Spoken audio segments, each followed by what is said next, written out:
evening, Frontier Doubles League. Welcome back to another night of FDL action. We are going to see you right the way through until 11 o'clock tonight.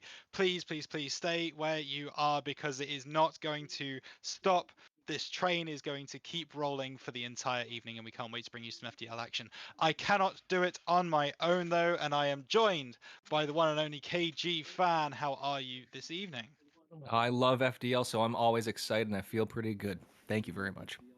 Absolutely. We are bringing to you some expert action for your first game of the night. We are seeing the Monkeys taking on the Lobsters. KG Fan, this should be an exciting game. Yes, this is going to be what I believe is a little bit higher level than the next few games. If I'm not mistaken, this is I did actually kind of miss the ranks expert league. Yes, Mhm. little bit higher up on the skill levels compared to the I believe the ones I'm going to do later. So I'm a little excited to keep up with the fast action here. We are expecting some fast action, and it starts right away as Koala Moss going for a shot there. Going to get saved, though, by Majestic Moose, and we've got all sorts of animals in the server today as Koala goes for the bottom right-hand corner, and he is able to find the first goal of the game for the Monkeys. Majestic Moose trying to clear the ball, not quite getting the purchase that he wanted. JB not able to get the save, and the Monkeys take 1 goal lead, KG. Yes, that was pretty fun to see. The fastest koala I've ever seen in my life, and I'm excited for the what's to come because I don't know if you know anything about moose. They can run through 6 feet of snow. The koala almost gets away from the moose. Maybe the moose is a little too big for that. As Chris trying to get that away, but Majestic Moose sending it back the opposite side. A little bit dangerous here, looking for a hit, but this ball hits off the corner a little funny, and this gives the Lobsters a chance. Koalamos able to stop that one, but Moose hitting at the opposite side. Chris looking to stop this one, and unfortunately doesn't get a good hit, and gives JB a chance to hit it to the opposite side. And about a minute coming down on this, there's a 1-0 lead for the Monkeys, but I would say both teams are pretty much even right now. Yeah, the ball doesn't quite seem to be falling for either team right now, just kind of getting their 50s in, trying to steady the ball, get some possession going, but both teams not wanting the other team to be able to do that. So Chris is going to pick the ball up on the right-hand side. Actually, Majestic Moose is going to get there first. 2v1 opportunity if he can get there, but Koala's going to read that over the top of Moose and send it back down the line. Majestic Moose going to try and make sure that Koala can't get the ball in. He actually is able to, but Chris not in a position to capitalize on it, and that was probably the most offensive play we've seen since the goal. Yeah, and this is a little bit of an opportunity lost here for the Lobsters. Koala going for a center. Chris going for a nice touch. But a good save by Moose to stop that one right there. And Moose continues to push it to the corner and gives JB a chance to catch themselves. And they get this clear out. So an opportunity there for the Monkeys, but does not come. And this is going to be a counterattack, but a good stop by Chris as Moose keeps it into the corner. JB stopping that one, trying to get away from Koala, but Koala able to get a clear out to Chris, who ends up sending it to the opposite side. Chris is now in the back, but that ball gets hit to the opposite side towards Chris. So again, we're having a little bit back and forth here. Neither team can quite get that solo play that they're trying to look for, it looks like. As Koala actually going for this one. JB looking to save it, does in the 50, does not go towards goal, and Moose is able to clear it. Yeah, for me, it looks like the Monkeys are able to put a load of pressure on, and that is based on Koala just getting those 50s, as he proves to once again in the midfield. Chris is never in a position, though, to capitalize. He's always a little bit too far back, and normally I like that play. That ball might just be dropping far left, not quite. Koala might have been up for it anyway. JB's going to put that one over the top as well, and now the Lobsters have some pressure. They might make the Monkeys pay. Unable to, and Koala should be able to bring this ball away. Actually doesn't get the second touch off the wall. JB doesn't get the aerial though, and Koala drops back. Chris now in a bit of trouble, gets hit by JB. The bump play in the goal. Majestic Moose goes for the shot. He has no one in net, so therefore he scores. 1-1. That's a nice time play, and I love how Moose decided to throw that ball and hit it as hard as he could in there and not take any chances, going for that tie and not getting too cheeky right now, because like you said, it was an 0-1. They tied it up, and as a demo by Chris, we've got an open goal here. Ooh, it's just one of those misses. You got to shake that one off. Shake that one off. Yeah, but that's gonna not really help the mental. As you say, gotta try and shake it off, as Taylor Swift once said, but it's gonna be difficult to do as JB the Shrink has no one in there. Easy goal, no problem at all. As the Monkeys now facing a deficit. They went 1-0 up and Uh-oh. they are facing an even bigger deficit now. Chris on the kickoff. Maybe, I think he got the speed flip wrong.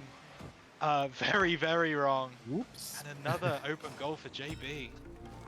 And again, I think you said that that one goal kind of maybe a little bit of confidence killer, and that kind of shows it. But like I said, it's 3-1. There's 2 minutes to go. There's plenty of time here.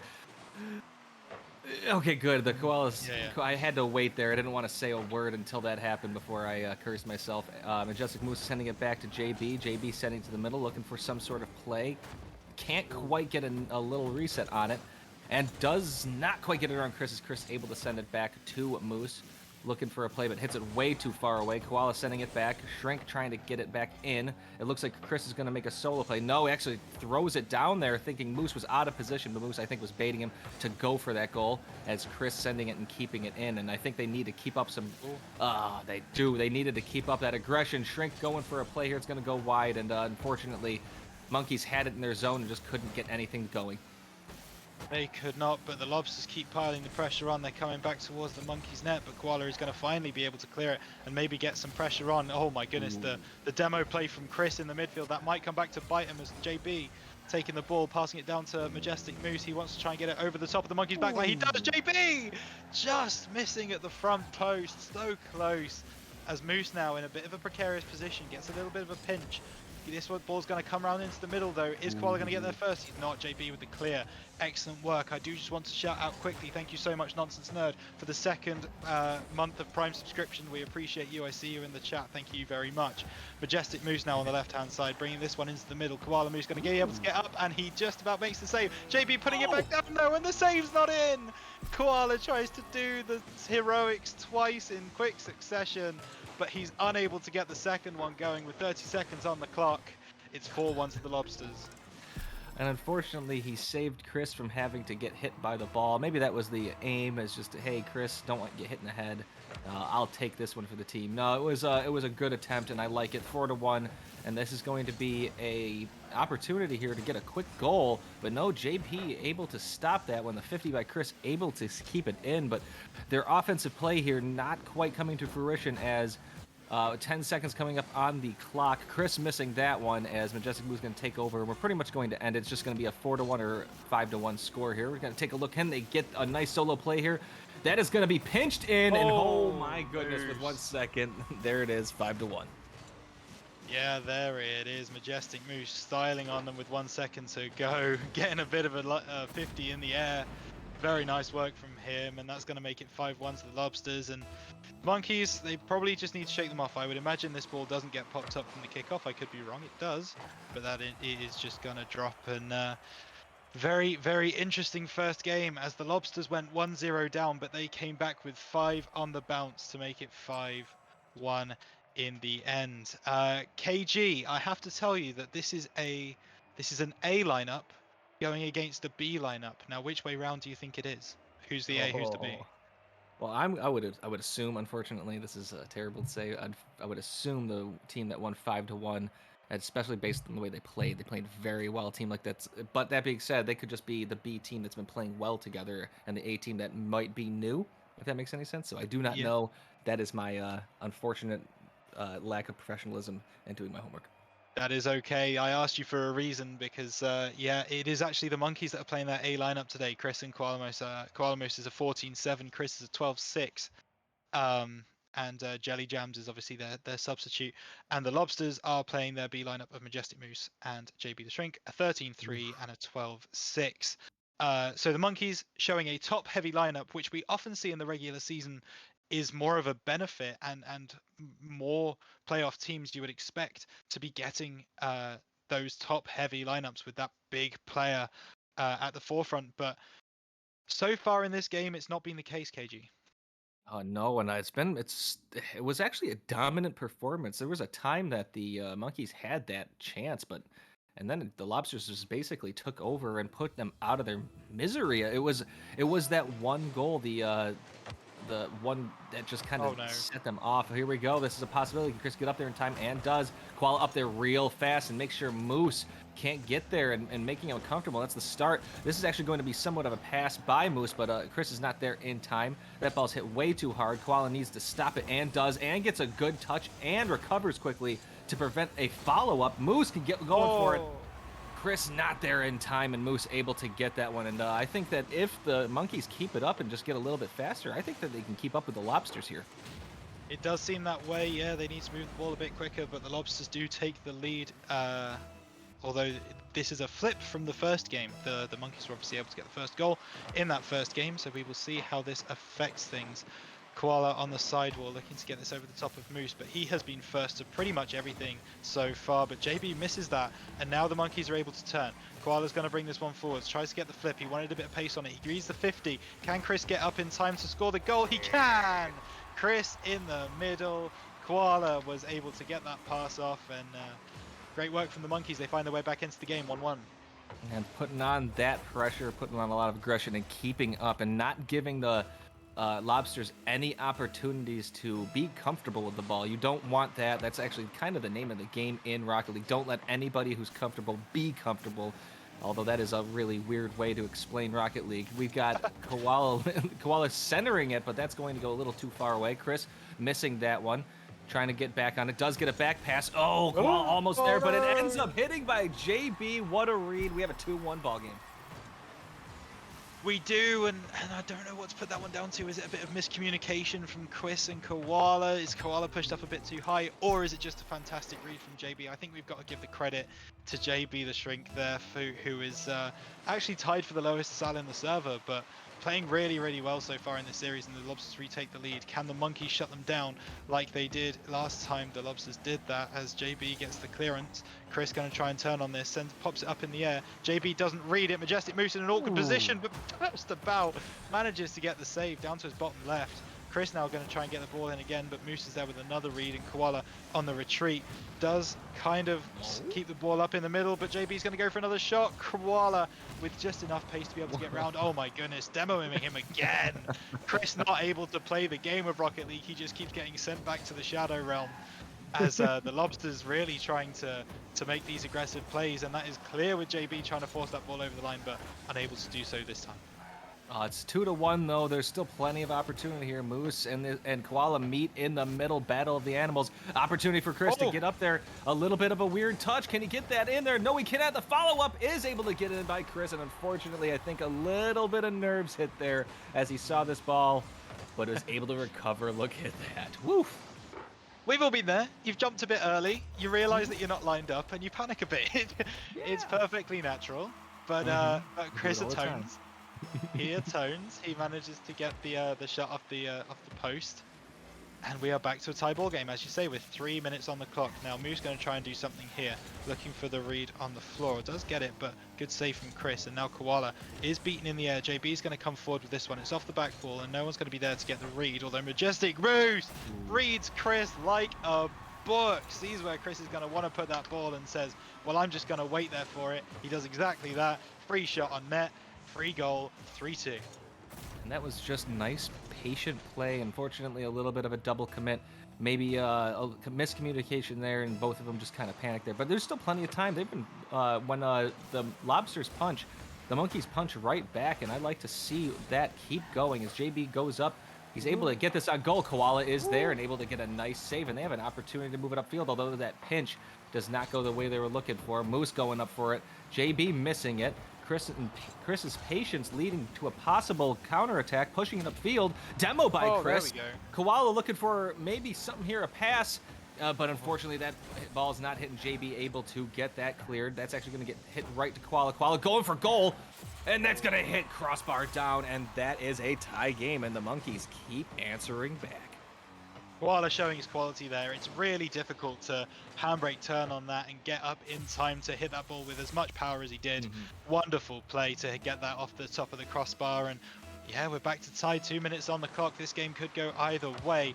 Chris versus JB in the midfield. Now Koala's going to be up on the sidewall, looking to hit this one down towards the Lobster's net. He gets the 50 as well in the air. Can someone convert this? JB plays it off the top. Chris looking for the shot on net. He does get it. JB with the save. Oh my goodness, and the Lobster's going to be able to go up the other end. Majestic Moose needs to get it around Chris, unable to do so. Koala now on the sidewall looking to get the shot and does. Chris with a free shot, flying through the air, going to miss wide right though. That was the chance for the Monkeys to take the lead, and Chris takes out his frustration on Majestic Moose, sends him all the way back to his goal line, but the Lobsters are able to clear. Oh, that was an opportunity for both teams right there, and a good job of keeping calm, and the pressure from both teams was so good here. The Moose staying patient as Koala tried to pre-jump. That's a miss by JB. Moose is going to catch us and prevent that from going in as Chris lands funny, taking the corner boost. Koala going up, demoing in mid-air. A double miss by JB and Chris. Majestic Moose spawning on the same side as the ball. Looking for a defensive play, is able to stop Koala. Chris is taking a wide turn as JB decides not to take the wide turn, taking the direct approach. Koala trying to go off, trying to make a play here, is able to bump JB out of the way, and an opportunity there goes down as well. So a minute to go, it's still tied, and Chris is taking over. Chris is taking over. He goes for a flick over Majestic Moose, though he's in a great defensive position and puts this one away. Koala going for the pre-jump, and he didn't quite see JB, I don't think, so wasn't expecting the pinch, and now Majestic Moose comes up the other end. Pinch off the ground, unlucky. Chris is there for the save, and he's going to try and get the Monkeys moving in an offensive direction now. Majestic Moose, though, plays it off the sidewall.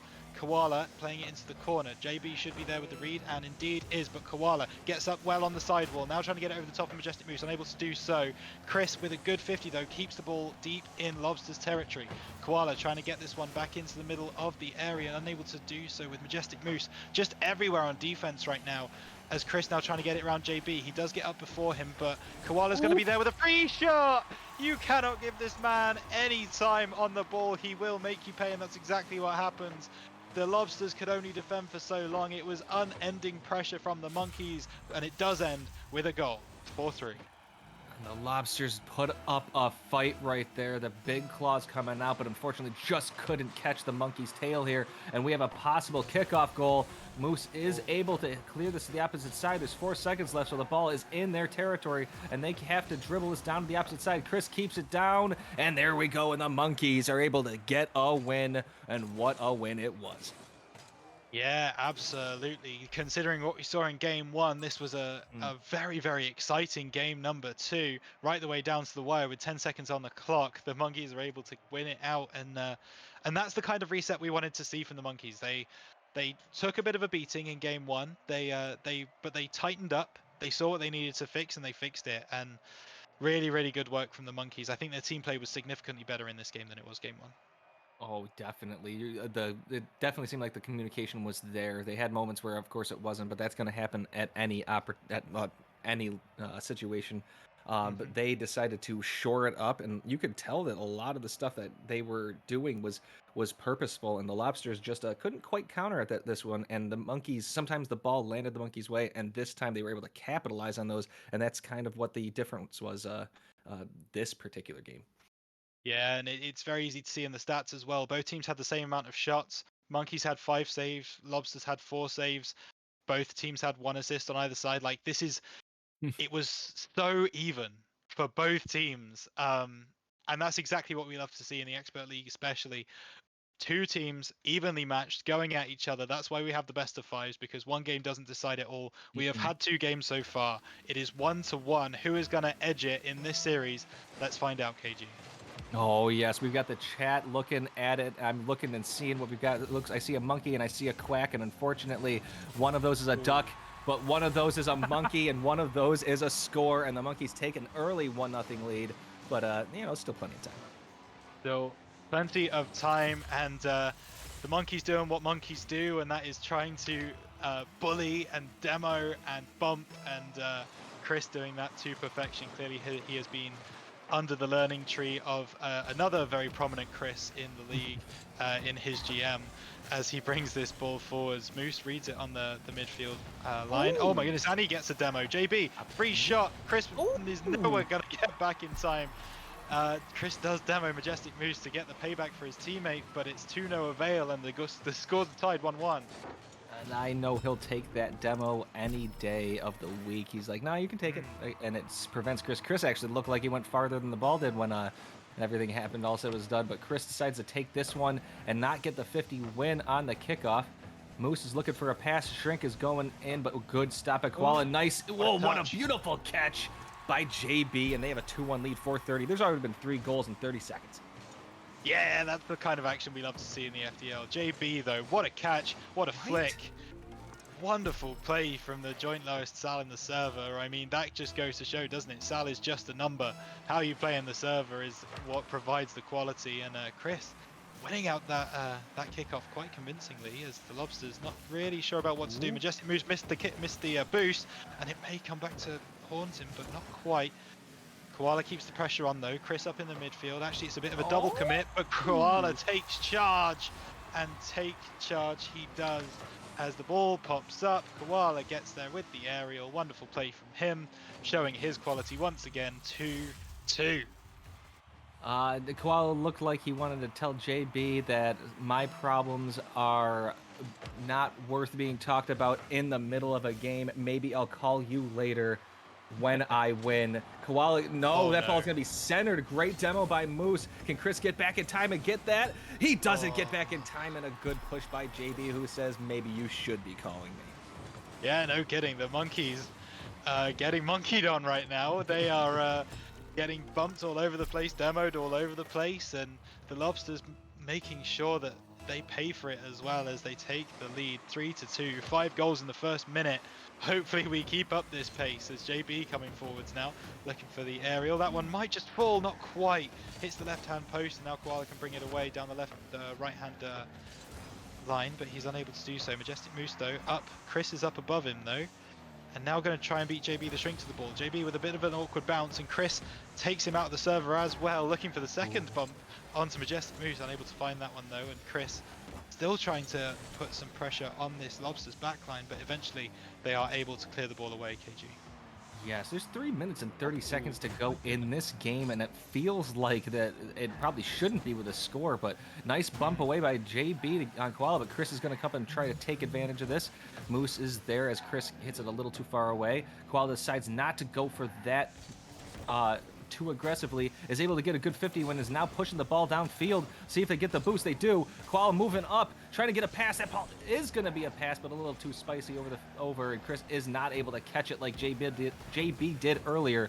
And then with 3 minutes to go, as Koala's trying to stop that and stops the next one. Chris looking, that ball hits the ceiling, and a miss by Chris, and that was an opportunity right there for the Monkeys to get a tie right there, because I think that ball was open. Certainly was, but there is still so much time. I mean, Majestic Moose is going to send this one back towards the Monkeys' net, and it is going to go in. A counter-attack from the Lobsters makes them pay once again, but we still haven't played half of this game yet, and it's 4-2.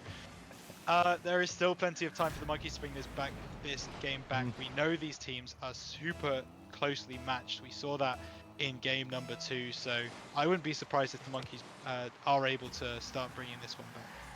I agree, and Chris and the Moose are playing some games with each other, and Moose wins that battle. The mind games are starting to get crazy, and like you said, the Monkeys are being monkeyed with, and the Shrink is playing mind games. Moose, you didn't have to do him like that. That's a tough one to take for the Monkeys backline. Chris just getting bumped from pillar to post, and that's going to be another kickoff goal for the Lobsters. Just over 2 minutes 30 now gone. Like, that's pretty much half time right now, and it's 6-2. I can't quite believe what we're seeing, but yeah, the Monkeys need to switch on. They need to switch on fast.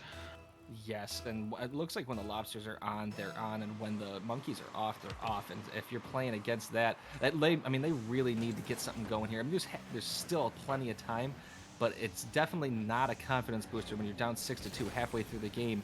And the goals that the Lobsters are scoring are pretty easy, I would say. They've been a few open ones off of some aggressive misses like that one right there. There's a chance for it to go in, but Koala is able to come up and stop that. Trying to move up, Moose is able to get this away. Gets bumped a little bit. Koala trying to get that boost and does. That ball's going to go over Chris's head, and another thing like that keeps happening. Oh. JB demoing it. Oh, gosh. Chris just keeps, like you said, going to the Shadow Realm, and I don't think he likes it there. No, he definitely wants a return ticket. He doesn't want to stick around. But the lobsters just keep putting him back there. That's an interesting bump on a teammate as the monkeys can start bringing this forwards now. But JB goes for the shot. That's going to miss wide left. Can the monkeys get back in time? They can. And Chris getting a measure of revenge, sending JB back towards his own half. As yeah, you can see he's probably starting to get a little bit annoyed at these demos now. But JB is going to be able to catch that one. Chris turns on it on the wall and is going to bring this one forwards towards the lobsters net. And this is probably the longest amount of time in the game we've gone without a goal. Is JB about to change that as he sends this one in towards the middle? But Koala on the back wall is able to bring this away. Maybe he wanted a ground pinch, unable to find it. Chris is going to be up though to keep the pressure on the lobsters back line. JB, not the best hit in the world, and that one could come home to roost, and it does indeed, as Chris converts at the bottom right-hand post. 3 goals in a minute. We saw 6 in the first minute, so we know it's possible, KG. It's definitely possible, but there was a massive slowdown between both teams, and you know that fits the Lobsters' game plan to a T, because, I mean, you know, you're up that a lot, and the clock becomes becomes not your friend in the least. JB's trying to send this down. Is not able to get around Koala, but Chris is out of position. Moose looks like they got an open goal and is able to... No! I spoke too soon. That is my fault. Moose is trying to stop this and gets pumped out of the way. Koala centering it to Chris, who moves on up, but trying to do a hook shot. Does get it. Can he get it around Shrink? No. Shrink almost getting out of position.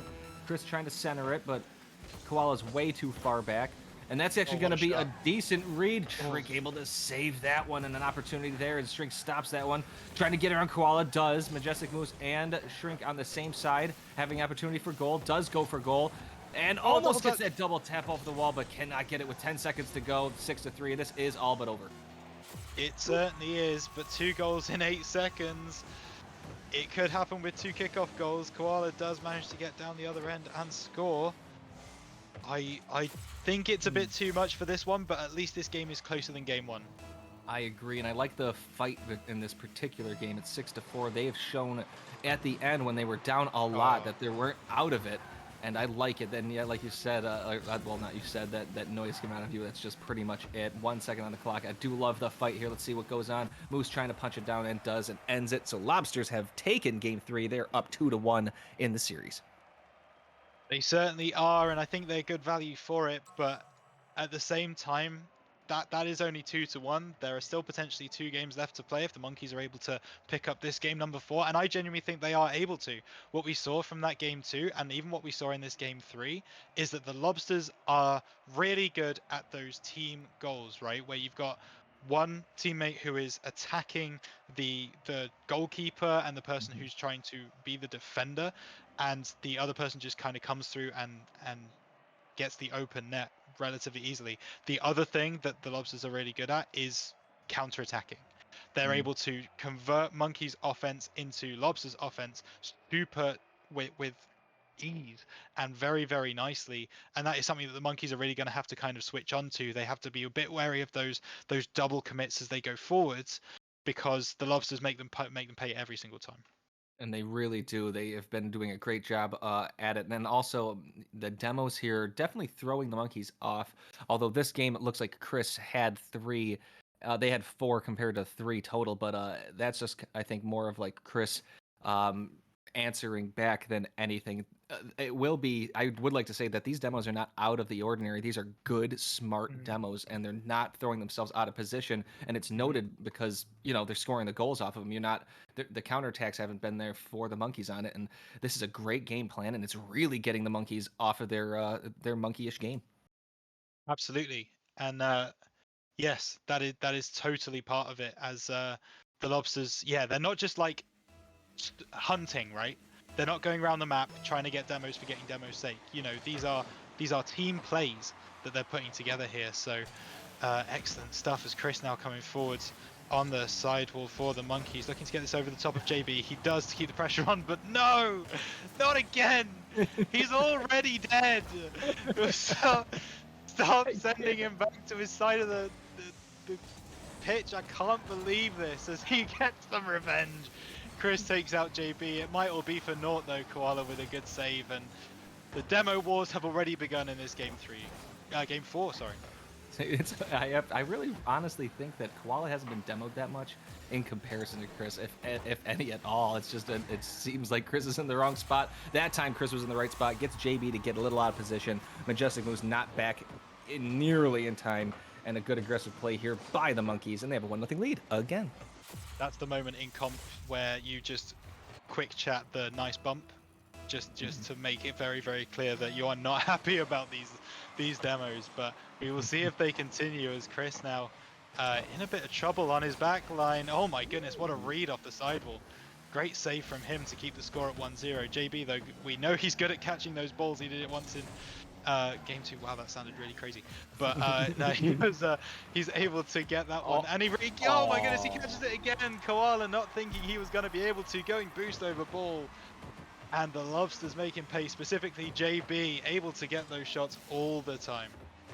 He got caught, he got baited a little bit, and unfortunately, JB the Shrink playing those mind games, and I'm wondering why he's living up to his namesake, as JB and Chris meeting an opportunity here, but they decide to go backwards with it.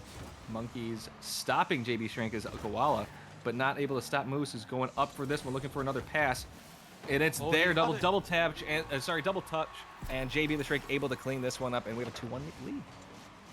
Lovely double touch. I think maybe even a triple touch coming out from Majestic Moose. Nah, it was just a double. But puts JB in a really good position. Koala not reading it, and yeah, the Lobsters take the lead. But this isn't the first time it's happened this series, and I still wouldn't count the Monkeys out. Still plenty of time to be played. Chris is going to be bringing this one forwards, trying to get the ball for that second touch, but not quite able to get the connection that he wanted on it, and it looks like the Lobsters will be able to bring this one away with JB the Shrink, and they are indeed. Koala going to turn on it, try and send it back from whence it came, but unable to do so. JB in a bit of an awkward spot on the sidewall, though, means that he's not able to capitalize right off the bat. Chris now going to be able to pick up some boost as well. So Lobsters with a bit of pressure, not looking like they're going to be able to make the Monkeys pay this on this occasion, though, as there's 3 minutes 10 left on the clock, and the Monkeys really need to tie this game up and even put it back the other way if they're going to keep this series continuing. And Koala playing a dangerous game there, but he just about manages to make the save. My goodness, that deflection almost goes in, and Chris able to get away from that one. Chris trying to get this away from the goal. Koala is able to stop that one, hitting off the wall. There's a little bit of panic here in the Monkeys. They just need to sit back and have some patience and have a little confidence. Moose trying to get something. Koala clearing to the opposite side. Chris trying to beat JB, and does, but JB's able to stop that one. Great catch yet again, getting demoed by Koala. And Koala's able to stop anything from going. Majestic pushing up on Koala, cannot get there in time. Trying to play a bully ball, is able to get Koala off their wheels a little bit, as Chris looking for a touch. No, that's going to be sent up. Moose going up for it, and that's going to get hit to the side, and an opportunity to put some pressure on the goal is not there, as Koala taking it from Chris, going off the back wall, and is not able to get anything, and no follow-up from either player, unfortunately, so that doesn't go into much, as Koala keeping it in, though. The rotation needs to keep going up. They need to keep being aggressive. Near post doesn't make it with 2 minutes to go. Can they get anything going, as Moose is able to clear it, and unfortunately the Monkeys had an opportunity and could not do it yet again. They couldn't do it on that occasion, but they are going to keep trying to bash this door down as best they can. Koala going for a shot there, but this could spell trouble as the Lobsters go back up the other end, and it's a free shot and a free goal once again. I feel like I've said that quite a lot in this series, but the Lobsters able to convert once again. Majestic Moose getting on the scoreboard, and that's 3-1. A minute and 41 left. There is still time for the Monkeys, but the time is not their friend right now. No, it's not, and that 50 in the middle just is going their way. JB is able to 50 it towards Moose. Moose going for a play off the ceiling. That is a pass, but nobody there. Chris not able to get that centered. That would have been a nice opportunity. JB can't get that one. Koala also can't get that one, and an opportunity yet again squandered, as Majestic Moose is able to put this into the Monkeys territory. Can't get a pass on that, so Koala's going to take the time a little bit, trying to get her on Shrink. Gets the 50 win. Moose is moving up on it. No, I think Moose saw Koala coming, looking for the demo, and unfortunately Moose, able to get it around, and that doesn't come to fruition either. So a minute to go, and it looks like the Lobsters are reading the Monkeys very well. They are, yeah. They're really understanding that, you know, they're the ones in the lead. They don't need to be going for any crazy offensive plays. They just need to make sure that they're reading everything that Monkey's doing, and they're doing it really well. That one is looking like it's going on net, but great save from Koala, and he manages to get the Wow. second one as well. Excellent work from Koala as he brings this one forwards now for the Monkeys. They need to score, and they need to score now as he comes off the sidewall, looking in the corner. Unable to find it though, and now Chris trying to get this one back into his teammate, unable to do so. Got another bite at the cherry as he tries once again, but again another clearance coming out from the Lobsters, and that one's going to go over the top of Koala. It might just find its way into the bottom right hand corner. It's not able to just yet. 15 seconds on the clock. Monkeys, if they're going to do anything about this game, they need to score very soon. A ball pops up in their corner. It's not going to do them any favors. JB, great 50. Chris is going to bring this one away, though, and unfortunately, I think this game is going to come to a little bit of an anticlimactic end, and that is exactly what's going to happen, though. Chris trying to maybe get something back, unable to do so. The Lobsters take this game 3-1, both the game and the series. And what a game! What a series we had, though. It was super exciting. Both teams really going for it. Both teams showing good quality, and in the end, the Lobsters were able to take it. Shout out to the chat there for being awesome today. And yes, Void Sky, you were 100% correct. I would also like to say that the Monkeys, I think what happened was they got just bullied early on, even though they won game 2. I think like the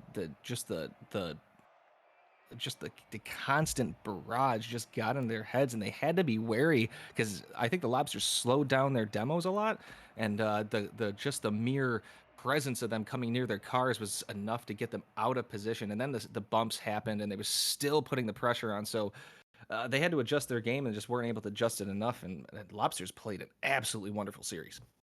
Lobsters really did play a wonderful series, and we are singing their praises. They should be joining us very soon in the casting booth for a post-match interview, and we have them now. JB the Shrink, Majestic Moose, congratulations on that 3-1 victory. How are you both feeling? Wonderful, thank you. Sir, great dubs. Great dubs indeed. I want to talk to you both real quick because you two are the only lineup that the Lobsters has used so far this season. That was week 1 against the Dragons, and you swept the Dragons in that game. Now coming into week 3, you got a 3-1 victory against the Monkeys. Are you two specifically feeling like you have a good understanding of each other's play?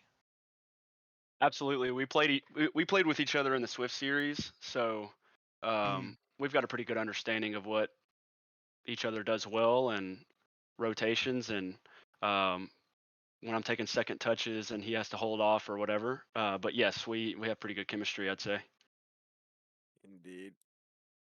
Awesome. It definitely shows in the server. You guys were excellent. Majestic Moose, I want to talk to you specifically. Obviously, coming in as the top salary, the A player, if you like, of this team. You have quite an even team around you. Does that give you confidence going into the season that it doesn't matter who you're playing with week to week, you can still get that dub? Yeah, definitely. It's important, for good players. They know how to rotate back into net on defense and not letting up bad goals is the most important part. But when you have an even team and everybody understands how to rotate, it makes going into each game easy. But yeah, as far as the rest of my team, so far it's just been me and JB. I actually haven't played with anybody else, but I'm sure we can figure it out. Yep. KG, do you have any questions for our guests? I do have one. It seemed to me early on you guys are pretty darn aggressive, especially with the demos. Was that a game plan that you started in, or did that just Not kind at of all. they just landed there and you just decided to drive Well, through them? Well, I it's more think of like game. oh, you got it. Sorry, JB. No, you got it. I don't mean to speak over you, but I think game 1 when they started laying down demos, it started coming into our minds that we needed to be a little bit more aggressive in game 2, and I think in game 2 I think we got 3 demo goals, and so we just started to have to change our mentality because they were getting aggressive on us and getting us out of position. So Basically, they reminded us turn. about the play. Yeah. Oh, it's dangerous right there. Well, I'll be honest, it was nice to see that. That was that's why I think that kind of threw them off, and you really did do a great job pretty much dominating most of the series, even though the game 2 was kind of close. The rest of them were pretty darn pretty well, or won Yeah. pretty well. Sorry. Thank you. Yeah, absolutely. The last question I'm going to ask is obviously the Lobsters now go 2-1 on the season. Do you think this is a playoffs team? And even further than that, do you think you can win it all? Go ahead, JB. No, yeah, most def. Honestly, we should be 3-0. But last week, our sub he was supposed to come, but he ended up, I don't know. I guess he wasn't able to, so he just didn't show up, and Yeah, we had to take a forfeit, unfortunately. These things happen. Things things Yeah. happen. But yeah, most definitely, we will most definitely be in the playoffs, and that's you can count on that. Well, you can count on that. Bank like on the that. Lobsters this season in Expert League. Thank Yeah, you we so see much. Oh yeah. I'm about to say we see the predictions. You know what I'm saying? Because I think they were supposed to Mhm. win like by 82% or something like that. Ooh. Yeah. I didn't see I didn't see the percentages actually, but it could have been. But you guys were able to bring out the dub, and if that is a bracket spoiler for some people, then hey, that's just the way it goes, right? That's right. I'll play Yes, spoiler sir. any day. Perfect. Thank you so much for joining us on the booth. Majestic Moose and JB the Shrink, 3-1 victors over the Monkeys in Expert League today. And thank you very much as well, FDL community, for staying and watching this game. We have another game coming to you at the top of the hour. That one's going to be in Star League. It's going to be the Colts taking on the Rams. So in about 20 minutes time, we will see you once again for some more FDL action. For now, it's been myself and KG Fan. Thank you so much for watching. We'll see you soon.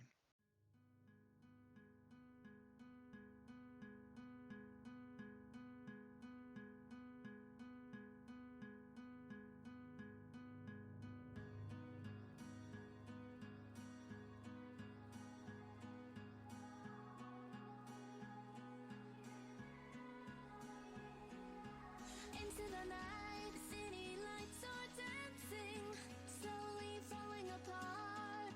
The shadows causing an outbreak. I'm wishing upon a star. This time I'm feeling stronger, and I know I can do better. The shadows causing an outbreak. I'm turning the light. We're gonna light it up, oh, light it up, ooh, light it up, causing an outbreak. I'm turning the light. We're gonna light it up, oh, light it up, ooh, light it up, causing an outbreak. I'm turning the lights on.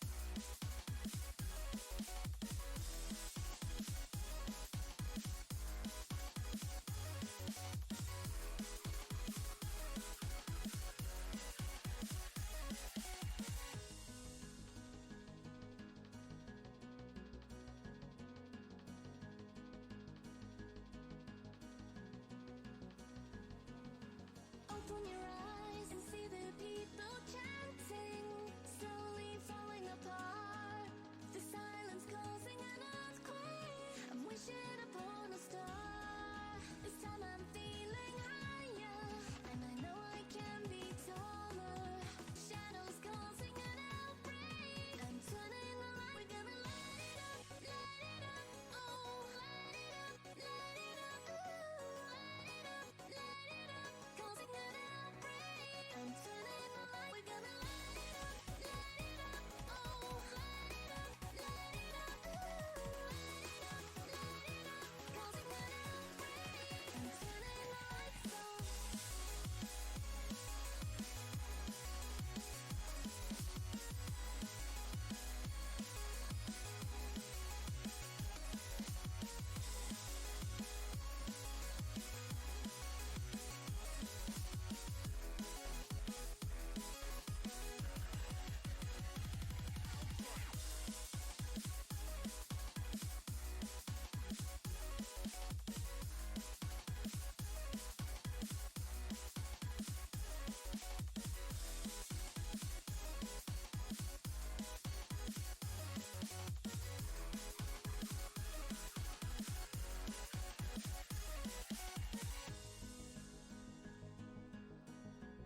you go now.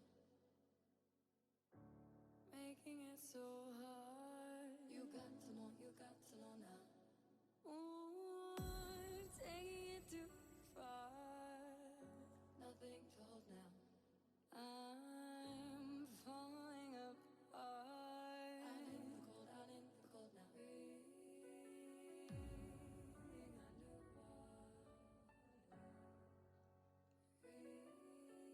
Breathing underwater now. I can't let go.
competition like the playground. Freestyling, Jay spin and make them say wow. Then I beat the brakes off until I'm stay down. Became a king from a common man, and I turned my worst critics to my staunchest fans and worked at it until the world was believing. They gave them no choice but to see it. They say the greats always aim high and still stay grounded at the same time. And so they see a sky native with the hang time. That's why ain't no one can see us when it's game time. They say the greats always aim high and still stay grounded at the same time. And so they see a sky native with the hang time. That's why ain't no one can see us when it's game time.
Welcome back, FDL. We are here for some Star League action. As promised, we are bringing to you the Colts taking on the Rams. Very excited for this one, and I am even more excited to be joined by the person to my left, Chris with a K. How are you tonight? I am tired, but I am looking forward to Yes, sir. some great Rocket League tonight. The Star League, possibly the champions from last season, and the Rams going up against, I would say, the underdogs in the Colts. I really like what the Colts have brought early in this season, so I'm wondering if they can keep that win streak going against the previous champions. I was about to say, is it one of those where maybe the Colts are the underdogs, because currently they're 2-0 in the league. They have only lost one game across both of those series in the entire league. So is it fair to say that the Colts are the underdogs coming into this game, because they're on a hot run of form? No, I wouldn't say underdogs, but it's probably not a good way to say it, but you don't. A dark horse is more like it. You didn't expect them to come out and do much. Harmonic and Gup have not had the best track record. They've had their bad seasons. They started picking it up last season, and now they're coming in 2-0. They brought Tai in. That high 15-8 salary is doing them wonders, but you know, the Rams, they had a rough first week, but that's the Stoop effect. And now we've got to see more out of them. Water and Django taking the field. Tai and Gup on the other end. 5 minutes on the clock. Game 1.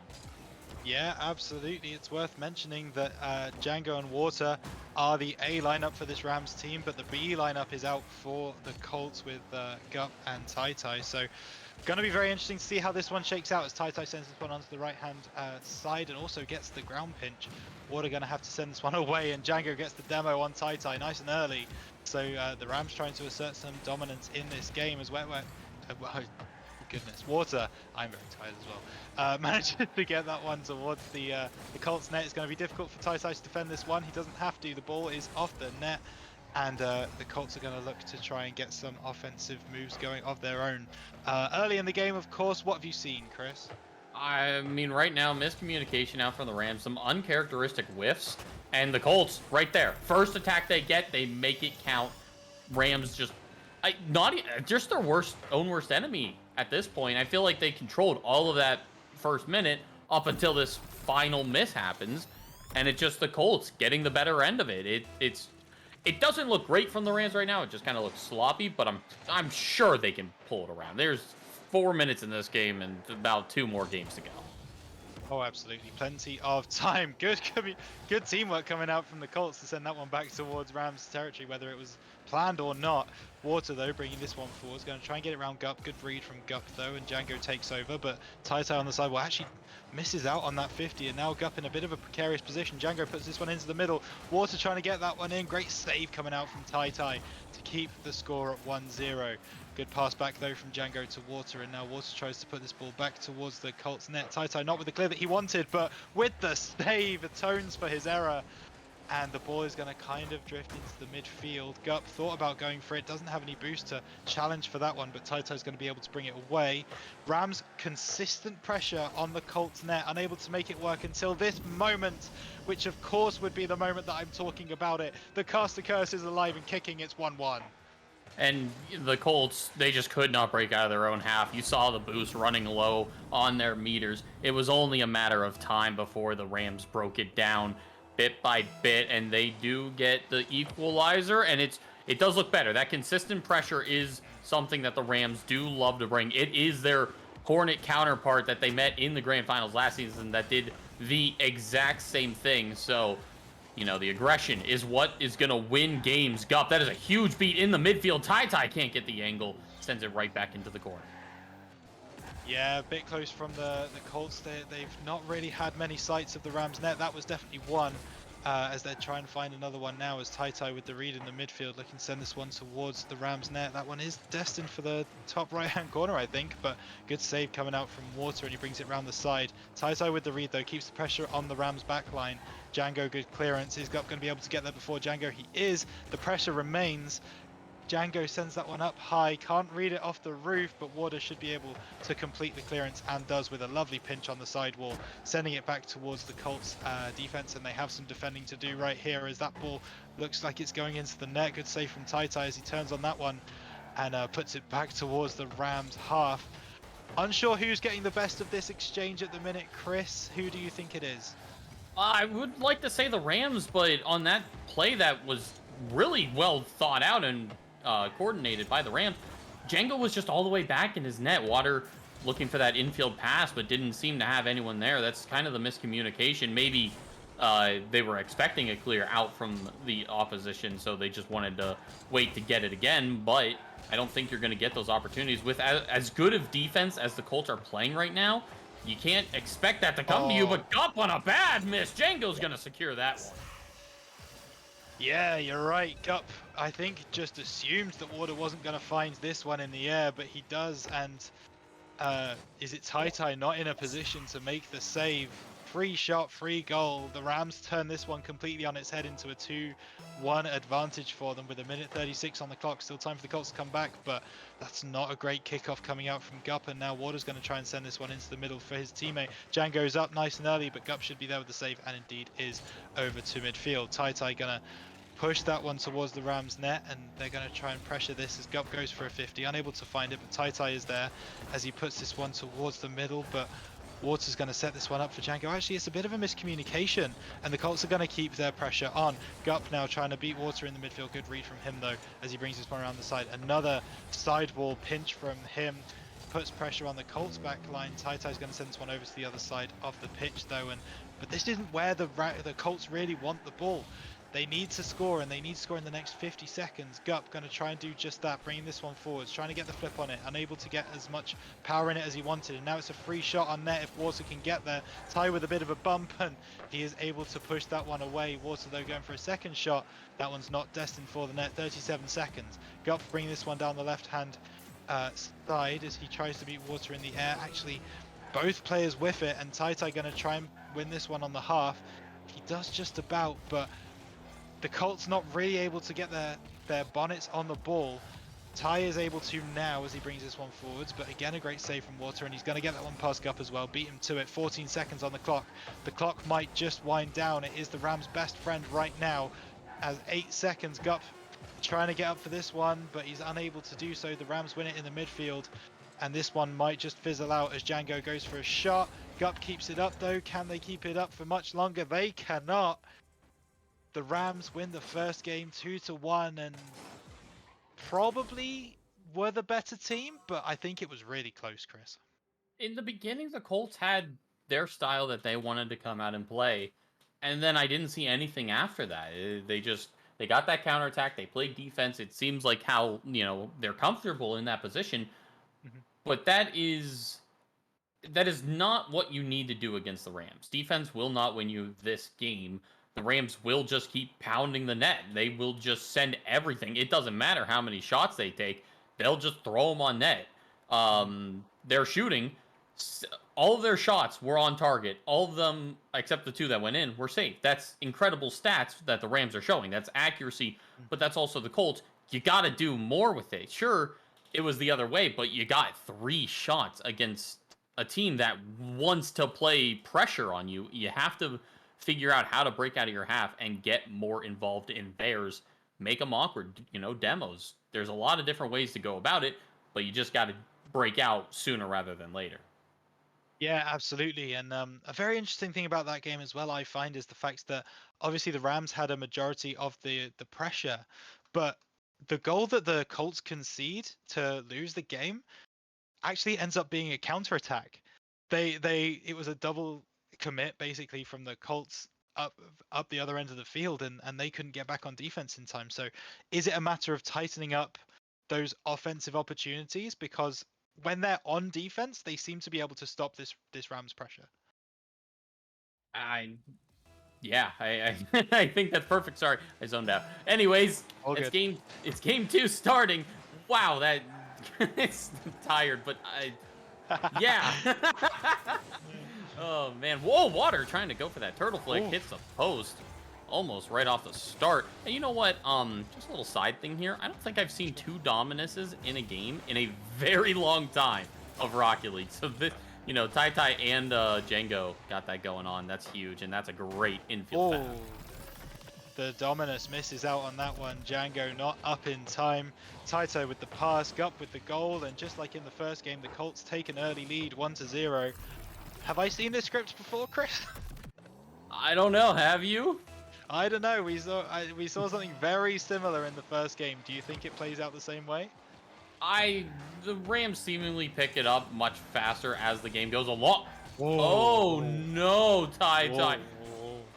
I don't know what was happening there, but Django was struggling on the recovery, and that is just something that cannot go just go by. That was a free goal nonetheless, but the Colts do seem to hold a little bit more pressure in this one, and maybe that's because they can now make the changes necessary, and TyTy opens it all up, but the catch from Gup isn't good enough to get it in the net. Yeah, second demo coming out from the Colts. They are playing much more aggressive in this one, as the Rams now trying to get some pressure going of their own, but TyTy meets them on the halfway point, and that is something they just weren't doing in that game 1. TyTy going up for that one. Great save coming out from Django, though. Good read. And the Rams try and get it clear, and they do with that massive 50 from Django. Going towards the Colts net. Oh my goodness, good save from TyTy. And gets there ahead of Water as well. And the Colts might be able to convert this into some offense, but Gup is going to have to do it the hard way as he goes back towards his own net. And now he's being pushed to the side by Django. Water finishes the clear. And now the Rams could go up the other way. Good read though from TyTy. But Django is there to read that one. Up off the ceiling. Gup trying to get this clearance. Is able to do so. Water though on about halfway, just keeping the ball in the midfield area. Now sending this one back towards the Colts net, but good save from Tai as he comes back the other way. Looking to get it around Django, actually misses that one. Whether it was a fake or a whiff, we will never know. As Gup now trying to bring this one back, but Tai has some time on the ball to do what he wants to do. Gets it over the top of water, trying to get it up around the second one, but Django there with the read. No real problems from him. And the game seems to be kind of stagnating a little bit with 2 minutes 40 on the clock left to go. Neither team really able to get some massive offense going, and the ball just kind of seems to kind of be middling in the center of the pitch. Yeah, and that's partially due to Water. He is controlling this ball. Every touch he gets just is away from the other team. It allows him to make some space in the midfield and really make them awkward in their rotation, because even on that last play, he doesn't go for a shot. He just puts it around the front of the net, and both Colts players were angled right at him. It's so awkward that it just works. Good transition from the Colts to get out of that one. Django almost put the Rams in a very good spot, but the Colts handle it well. They do, and the Rams going to be bringing this one forwards. Actually, it's a... Oh my goodness, if that ball bounced a bit nicer for the Rams, then they were through on goal there, but Taitai's going to be able to go back up the other way. 1 minute 45 on the clock. The clock actually proving to be the Colts' friend right now, as the Rams don't seem to have much of an idea of what they're doing on offense, and that is personified there with Django's attempt to get it around Gup, but Gup reads it well. He does need to get there before Django this time, and just about is, to clear the ball away once again. And just like in game one, we saw the Rams pressure, but the Colts are able to defend really well, and the only time they're in real trouble is when they're attacking and they double commit. And actually that ball from Gup should have been on target. That's a missed opportunity to go 2-0 up, and now the Rams are going to come up the other end, and they might just score if Tai can't get back in time. What a save on the goal line! Tai keeping the game at 1-0. We could be talking about 2-0, we could be talking about 1-1, but as it stands, Chris, neither shot went in. We're talking about 1-0 to the Colts as it stands. Oh, and I'm in shock with Tai just getting denied on the goal line. The Colts have had their opportunities, and finally, on the open net, he will not miss it this time, Gup. That's a huge insurance goal, 40 seconds on the clock. But they do have to take advantage of those more often. They had one early on, right after that first goal. They had one right before that second goal went in. And, you know, this could be a potential at least 3 goals up with 0 to the Rams, because the Rams haven't had great pressure when they got into the Colts half. They have not been able to get those quick shots like they have been in, you know, game one. So the Colts have definitely fixed it, and I honestly think it was more defense play. They just wanted to find each other more out of the midfield, and it has worked. It has worked really well.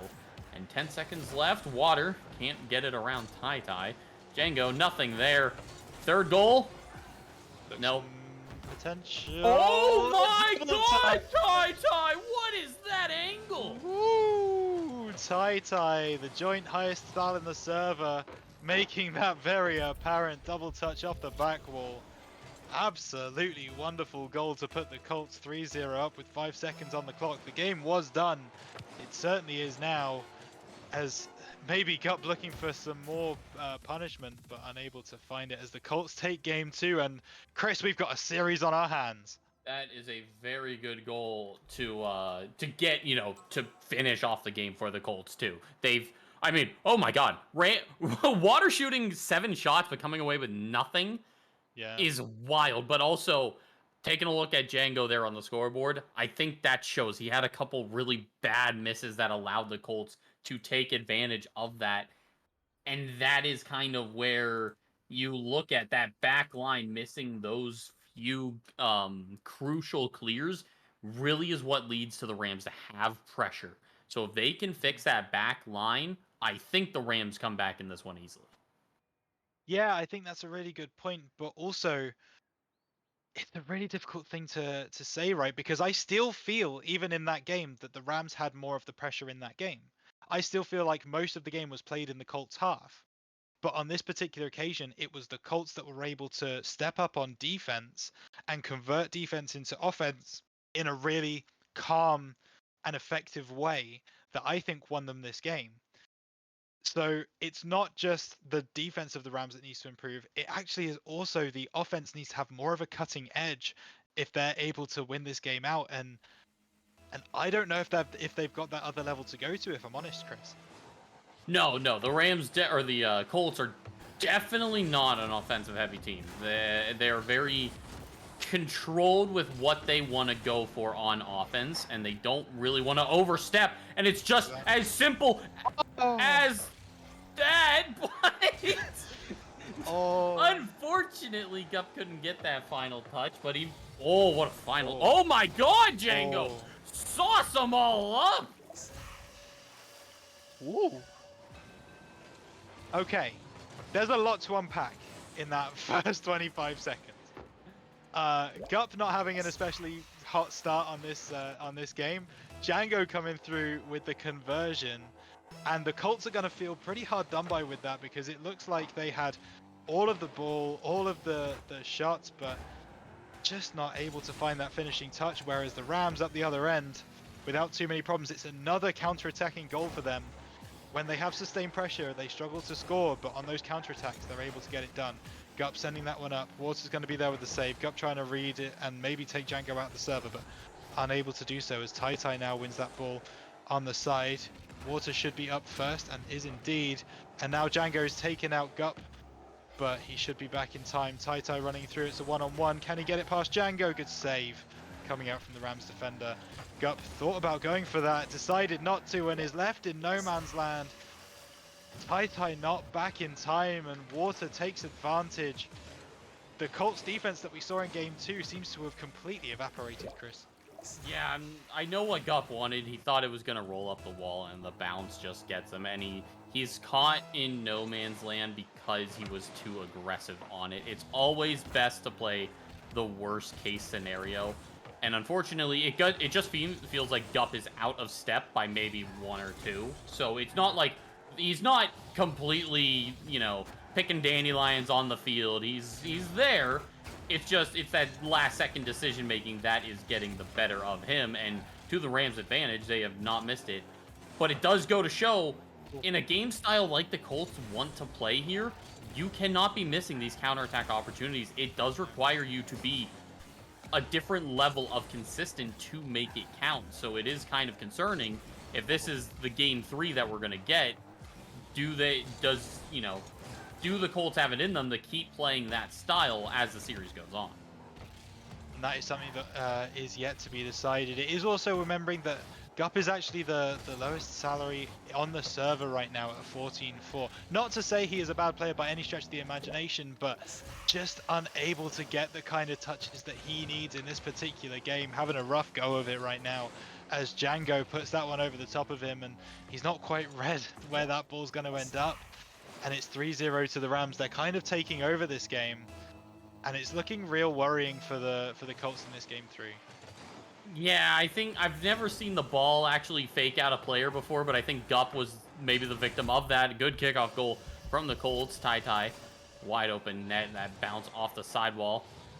Django, again, that miss on that back line. That is, he's shown that a few times, especially in game 2. And this is really the first time they've had that opportunity in game 3. So, the Colts, yeah, you let up 3 goals, but you got 1 back in pretty much the same fashion you've been scoring all game long. And TyTy has a good boost steal, and the ball given away to Gup. Water now 1v2 situation and doesn't get that read. Gup doesn't have the read either. TyTy gonna take it to the back wall. Django, what a touch to get it out.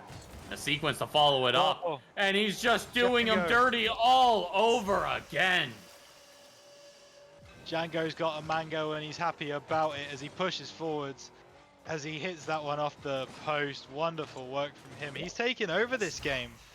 As Water has almost 1k sal higher than him, but it's the Django show right now as he's got a hat trick in this game. 4-1. There's still 2 minutes left on the clock, so still plenty of time as TyTy sends this one towards the Rams net. but that one's not going to find its home, and Django's going to bring this one around. Gup with some defending to do. Django with the read. Oh, it so nearly flew into the top right-hand corner, hits the bar, hits the post, and back out again. Water sends this ball back from whence it came, looking for the top right-hand corner, unable to find it. Gut plays that one over the top of Django, and now he's got an open net. If he can find the turn on it, he is just about able to. He plays it off the back wall, and actually that's going to be a free shot. But no. Oh no. No. Please talk. I can't. I saw this happen in the Hornets Vipers Star game last night. It was Brudder who got a double demo, came off the inside of that net, and accidentally saved the ball.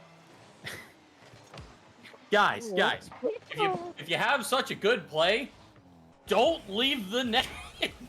just let that shot come through, or wait for the ball, because it's a snowball effect at this point. The Rams, too much has gone wrong for the Colts. In a minute 30 to go, you've just got to fix this for the next game, I think. It was... And I think that's just the story of how Game 3 has went so far. I think there is... If you want one defining moment of how this game has went, that right there is picture perfect. Yeah, I think you're absolutely right, and I think this is also why we need to start incorporating caster cams into our regular broadcast, because I can just imagine what everyone would have seen with that. Anyway, I think you're absolutely right, and it's almost doing it a disservice, but I almost don't really want to talk about this particular game anymore. It does seem very done, and I want to focus on game number 4, because if you're the Colts, and this game has gone so wrong, and when I mean that, it's a combination of hard luck and a few maybe communication issues, but you know, what do the comms need to be like between this game and the next one to be like, to get themselves righted? The only thing that you could really say at this point is everything went wrong in that game, and that game does not equal the outcome of the series. I mean, it is a factor that could lead to why you lose or why you win, but that is not necessarily the end. Oh, I thought we were going to Brazil. Anyways. Great. So. No, but it's a brand new game. It's 5 new minutes on the clock. That is what you have to work with for the next one. And already, that's a great play from the Colts. Get that momentum building, feel it out, and use what you're good at to your advantage. Right there, counterattack. One touch, baits out that first man. Second man follows up so fast. 80% of the time that the Rams want to try to transition, play that to your advantage. Turn their strength into a weakness and then hit them hard.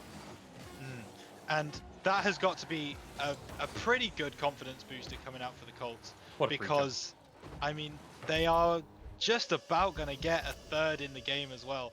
So I mean, they've got 2 goals going into the next game to work with for as far as momentum goes, right? Tai managing to get both of them and really showing up towards the end of this game number 3, and that should give them a lot more confidence than when they were 6-1 down, right?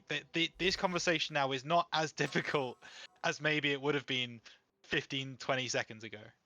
No, yeah, 6-3 definitely looks better at the end of a game than it does, earlier, but it's still you've got this style that you like to play. That is how you win games. You have to have the style that can outplay your opponents, and it worked great in game 2. I think that is what they need to go back to. If they want to win, they need to just abuse that last man pushing up too far, getting too aggressive, and just hit home on that every time. Because the Colts, there's a power dynamic. Django was not last man in this game. He was taking that front, and look at how good the Rams did in this one. However, Colts, Tai has always been that one on that back line. He's been the one getting the saves and, moving it out of harm's way. So the Colts, they need to kind of shift that power dynamic back, because Gup, on a lot of those, was last man, and it just was not working out for them. It really wasn't, and that was very plain to see. But this series obviously is not over. It is a best of 5. The Rams are currently up 2-1. If they win this next game, they are going to take the series. But if the Colts win it, we will be going to a game 5, and we all love game 5s here in the FDL. Tyso going to try and make that a reality as he finds that one on the sidewall, unable to put that one on target though. And now it's a 2v1 situation for the Rams. Gup with some defending to do and just about puts them off enough so they go to the side. Water sending this one back in. Does get the double touch. Gup gonna be there first. No, he's not. Oh my goodness, it's a bit of a scramble in the goal mouth of the Colts, but they are able to clear in the end. And maybe that's a sign that things aren't quite going to go as wrong for them in this game as they were in game number 3 as Gup comes round on this one. Good read from Water though. Actually, Gup is going to be there in the midfield. Not quite getting the flick on it that he wanted. And now Water brings this one up the other end. Good read from Ty though. Keeps the pressure on this Rams backline. Plays the ball into the middle. Gup, oh, unlucky with that shot. And now Django's coming back the other way. 2v1. Tai gets taken out the server, but Gup is back in time. Django sat on it for a little bit too long. And now the Colts are going to try and get this one back down the other end of the pitch. Gup versus Water. Gup flicks it over the top of Water. Oh, and Django misreads it flying through the air. Gup gets himself a goal. The Colts take the lead 1-0. It's always the weirdest transitions that both these teams have for goals. Because, 1v2 situation going back the other way. Tai gets demoed. Gup, out of nowhere, from behind, saves it. What does he immediately do? Catches the ball, flicks it in the net. It's so sudden on these transitions that you don't even get to really witness what just happened because it's just over in a second. And, credit to Gup. He had a bad whiff that Tai had to race back for, but he gets right back in it as fast as humanly possible, rotates out, and that's good stuff. However, the pressure building, Gup! Oh, I thought it was going to get dunked by Water, but the boost steal coming in from the Rams, it's gonna break. Oh my god, it's a double whiff. It's a whifty Rhino boy, and it's back the other way. And Django safely puts it in the corner. Yeah, and that might come back to haunt the Rams actually, because they have been playing very well in the opening kind of 2 minutes of this game number 4, but they don't have anything to show for it, and Tai might make it even worse for them. Great save coming out from Django there though, and that one's going to go back towards the Colts net. Good save again from Tai, but JB's there with the read, and they finally do have something to show for all of that pressure that they've had so far in this game. Tai wanting to push that one probably into the corner. JB will not look a gift Colt in the mountain. It doesn't really work, does it? No, and Tai right now, he's calling Water a little goblin, so I think that is in reference to how much boost that the Rams have been stealing from this Colts team. And oh, Gup, that is a huge pick away. Oh, but the demo comes through and nothing else comes from that. But wow, Gup, that's the opportunities he needs to take. Where did Tai go? Oh no. Yeah. That's well, the Rams are doing that. Yeah. Yeah. That's the thing that happened. Yeah, I don't really know either. That little goblin Water. That little goblin. Guy. He's doing the work. As you know what, we won't talk about it. Let's get back into the game as Water comes forward, looking to get it over the top of Gup. He does indeed, looking for the dunk. Oh my goodness. Very close as Tai coming around the sidewall now.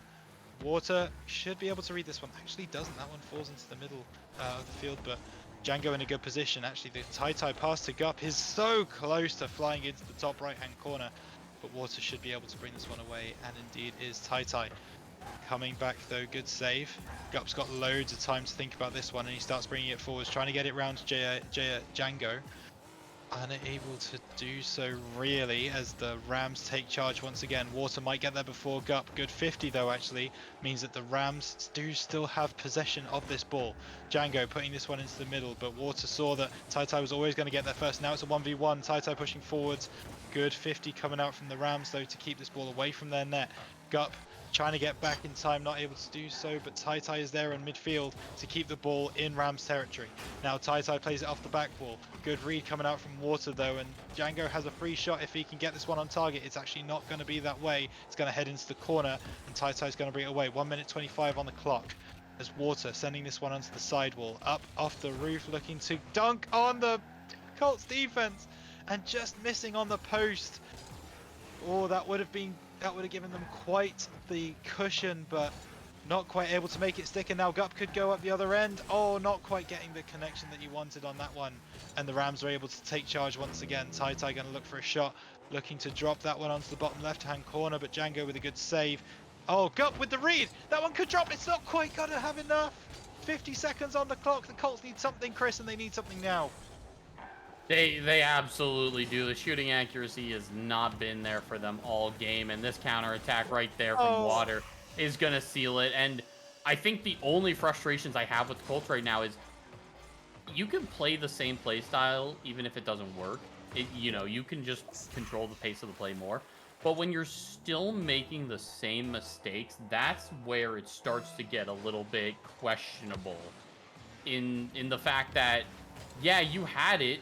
Like, they won a game. It clearly worked, but they just could not adapt further than that. So that is not too concerning. It's very early in the season for that to, be a big issue right now. But, Django, I absolutely stepped up to get the Rams the win here. Well, I say that. It's not over, but with the way that the Rams are looking and the way that Django is bullying that last defender and Water on the hat trick, Rams championship team is gonna, I believe, take their lead in their division. So that is going to be nice going into the playing the rest of their conference. So it's a good spot to be in this early on in the season. It is a good spot to be in, and yeah, the Colts being 2-0 on the season, now going to 2-1, which is still not a bad record in the slightest. And they have time to work on what didn't work in this game. That ball's going to drop just short of the goal, and that is going to do it. The Rams are your victors in this game, 3 games to 1, and they take their second win of the season. But not taking anything away from the Colts, they still looked good. But I do think this is going to be one of those replays they look back on, and they try and tighten up some of those issues that we're seeing, because as you say, they were a bit of a problem, not just in one game, but across the entire series. Yeah, they had the components there. They just needed to make the puzzle pieces fit a little bit, better. And, even if you have to smash them in, a puzzle's still a puzzle if it's just, forced together. No, that's not right. Hang on, I had a reference in there somewhere, but that wasn't it. You know what? We've both tried things tonight, and neither of them have worked. And you know what? We've just got to move on from that. We've got to take those L's, Chris. But you know who doesn't have to take those L's is the Rams, and they're going to be joining us on the casting booth right now. Django and Water, welcome you two. Congratulations on that victory. How are you both feeling? Pretty good. I think we had a bit of advantage over Gup and TyTy because we've played together before. We have chemistry, and I think Ty said he had met Django like very recently. Or not, sorry, Ty didn't mean Django. Ty met Gup very recently. I'm Django. I know. I believe it was absolutely that. Obviously, you guys are the champs from the previous season, coming back to defend your crown. Currently 2-1 on the season, which is looking very good for you guys. Did that game feel like it was a bit of a statement, with the Colts coming in 2-0, currently undefeated, and you've kind of struck away that loss or that winning streak? Maybe. Sort of. I think at this point in the season, at least my mentality is that it's too early to say like whether a 2-0 record or a 2-1 record makes a team really good.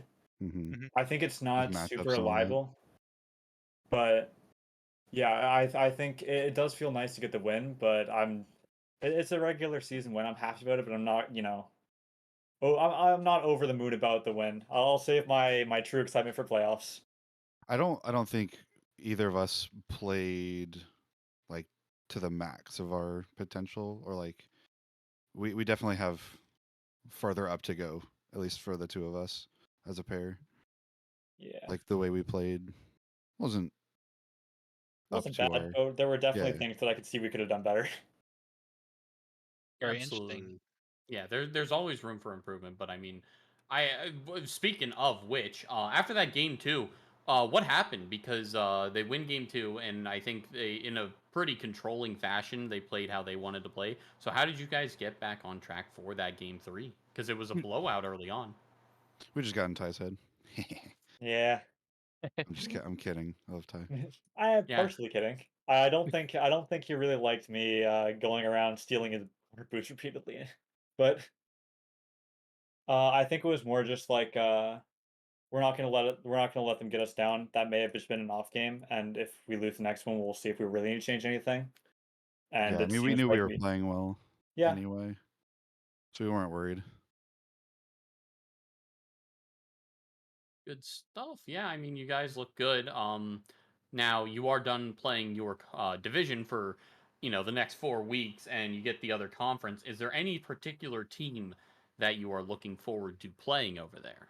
Give me like 2 minutes so I can see who we're playing, because I genuinely don't know which division it is. I know less than him. I just show Next up. week, you've got the Coyotes. Week after that, you've got the Vipers. So Coyotes, you've Uh, got Reaper, Atlas, Skeletons. On the Vipers, you've got Ozira, Sosa, and Ryan. I don't think I I know know. any of those people, and I'm I actually know of excited to them, play but them. there was nobody on that team that really jumps out as like somebody like I desperately need to beat. Okay. I'm looking through the other. I would actually, the one match I'm looking forward to, I know it's a little bit further ahead, is the Hornets, because they brought back their championship team from last season, and I would like to play them again with my new team. Mm. That was the Yeah. match I was hoping that you would say. Thank you. I'm glad I passed your test. Week 6. Look forward to that one. I only have one more question myself. Chris, you can have some more after me. But obviously, you guys are looking to come back as a championship winning team and go all of the way. Do you think the team that you've put together is capable of that in the current setup of the league? I think so. Sorry, remind me one more time. Is the playoff format is different from last season, right? It's no It's longer back the to the good old days of 2v2 yeah, and best of 7. yeah, then I think we've got a good chance. I like what me and Django can do. I don't think either of us are really a weak link. If we're both on, I think we're gonna be a pretty tough team to beat. But I don't know. We'll see when playoffs start. Chris, anything else? No, it's a good win tonight. I'm looking forward to that Hornets Rams game. I think that'll be one of the Yeah, me best too. of the season. Yeah, So I think the other thing though is that I think the Hornets are going to be hurt by the new playoff format because if I'm not mistaken, they just have 3 15s. Nobody on that lineup is like going to hard carry. There's a good all around team, but is that what you need to get through this playoff format? I'm not so sure. Very interesting. Good points. As we are going to close off this portion of the stream today. So thank you so much, Django and Water, for joining us on the casting booth for a post-match interview. 3-1 victors over the Colts in Star League, of course. And thank you, FDL community, for joining us and watching this fantastic game. We hope you enjoyed it as much as we did. But don't go anywhere. We still have so much Rocket League action for you for the rest of the evening. Coming up at the top of the hour, we are switching leagues. We are heading over to the Origin League. Get very excited about it. We will see you in about 20 minutes.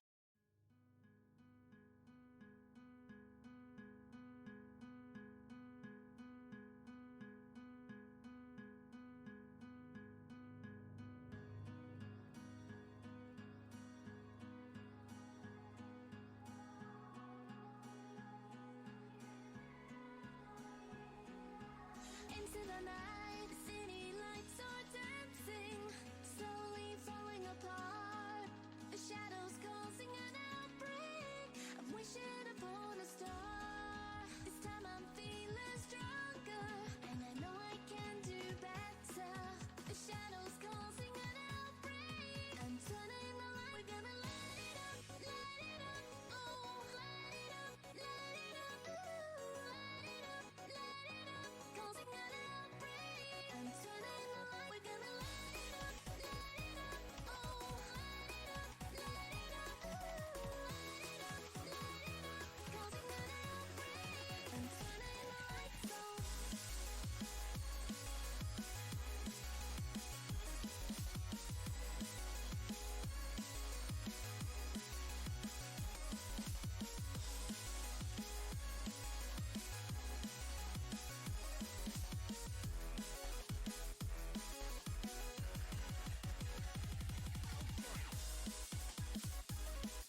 open your eyes and see the people chanting, slowly falling apart.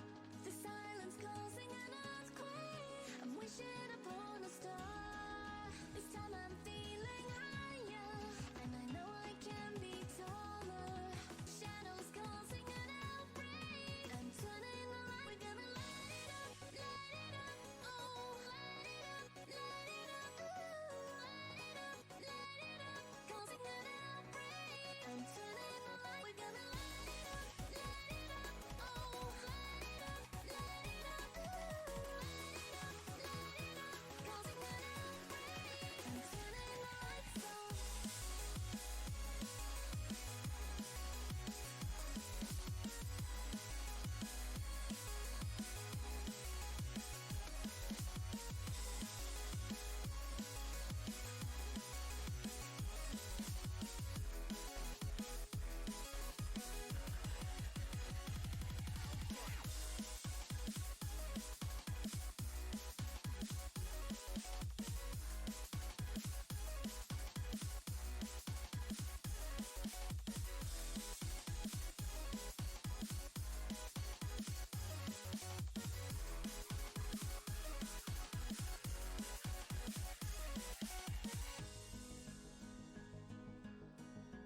making it so hard. You got to know now.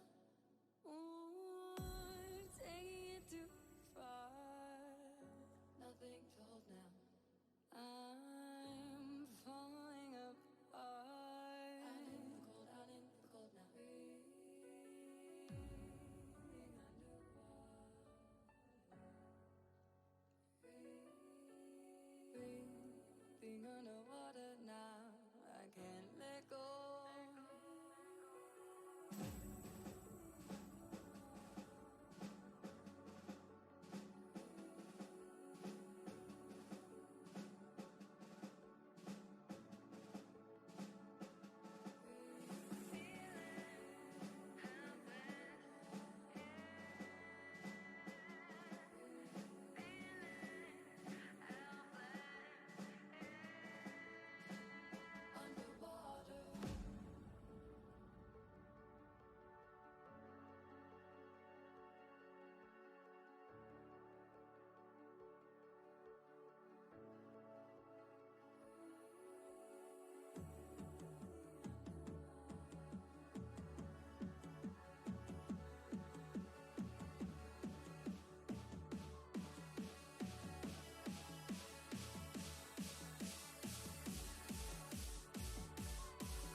them bay bound. Treat the greatest competition like the playground.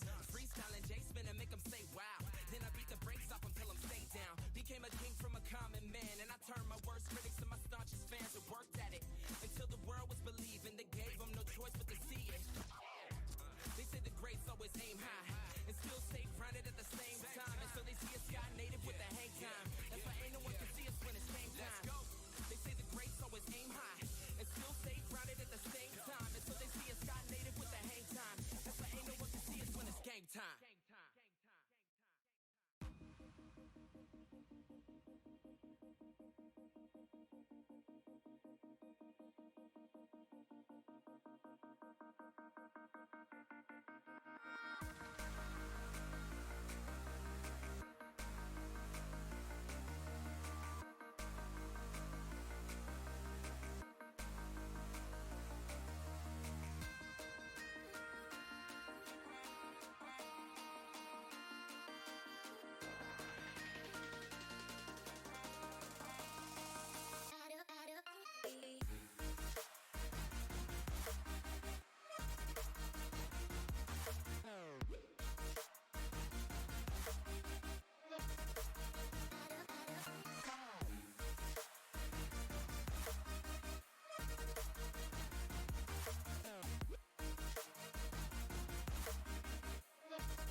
Welcome back, everybody, to the Frontier Doubles League. Origin League has set upon us. The night looming in here as the Owls and the Seagulls take the field. Joined with me is KG. Fan KG, how are you doing tonight?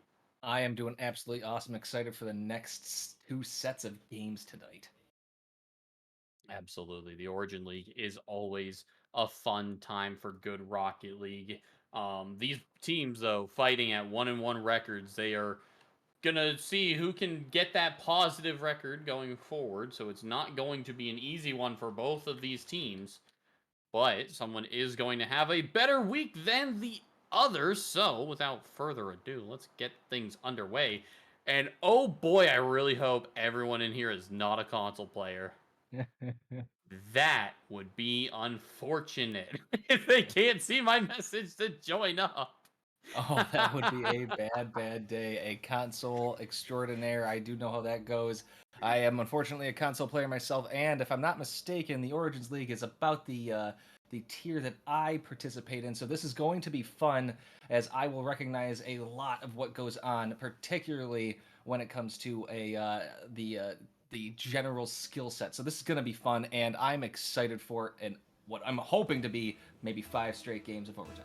Absolutely. HL Coach and Blue Skies for the Owls.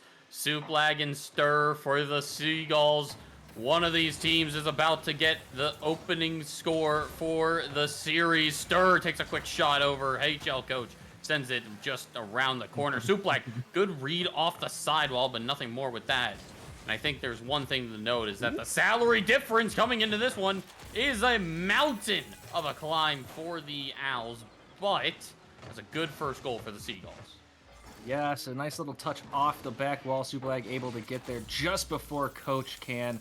and starts off the bat with 20 seconds, and there's still plenty of time. This is one of those game one feel out goals, and it happens almost all the time. So I don't think too much of it, but I am excited to see the rest of this game.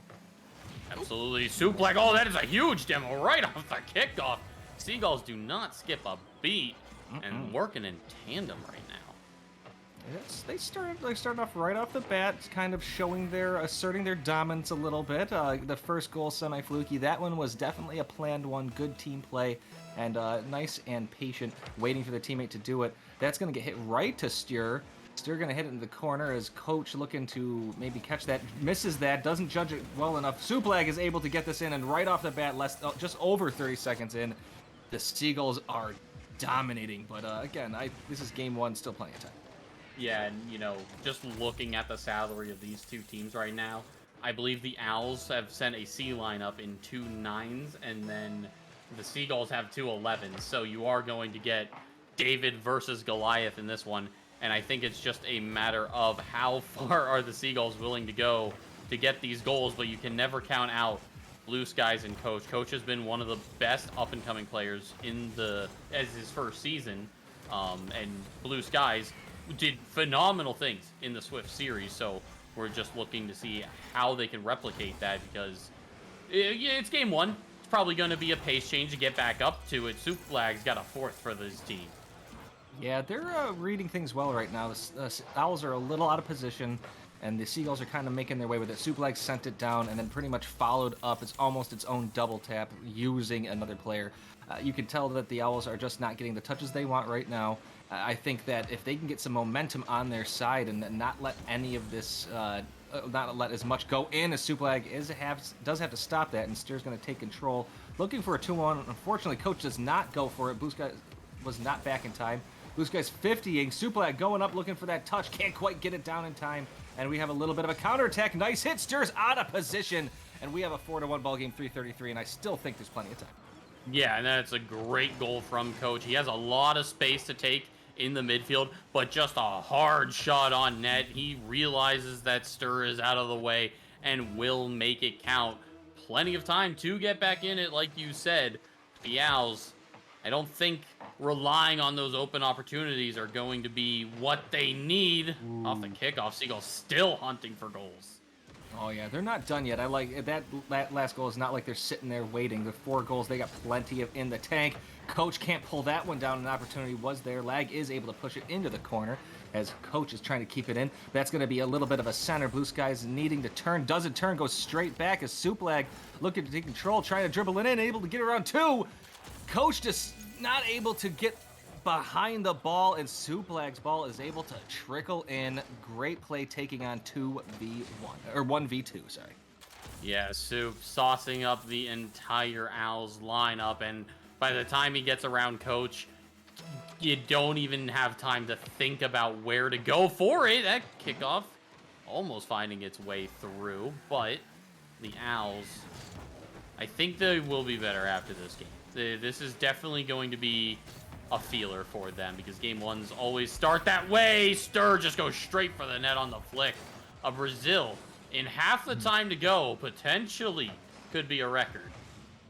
I do like what you said, though. I don't think the next game is going to act like this. It is 6-1. We have not gone through halftime, but the Owls just kind of need to have a little bit more confidence themselves, but also need to be a little faster. They have to know that the Seagulls are very aggressive. Like, that miss happens, but Blue Skies has to get back and get themselves a chance. But I think some of these are a little bit of nerves. You're just seeing some misses here and there, and if they can get that shored up a little bit, they're going to change it up a little bit. Yeah, and I think the Seagulls team is one of the more underrated teams. Let's say dark horse coming into the season, because I know Styr, aka Visions for this, has been a long time member of the FDL community, but has never actually been on a team. So now that he's finally on the team, he's doing great things for them this season. However, we have not seen a lot out of that third man of them, and wow, what a goal to get him 8. Man, Styr is just taking control. But that being said, I mean, Suplag, and they're almost dead even. Suplag has a save and one less shot as opposed to Styr. But on the opposite side, Coach is kind of playing a little faster than Blue Skies, but I think it's a little less confidence, and they need to get some goals here and gain some. They're a double commit there, and it looks like Stir's going to come up and, oh, great demo by Suplag, just beeline for Blue Skies, and they are, like I said before, asserting their dominance, and it is dominant. Yeah, no, not too many games you see 9-1 in game 1 with 2 minutes to go.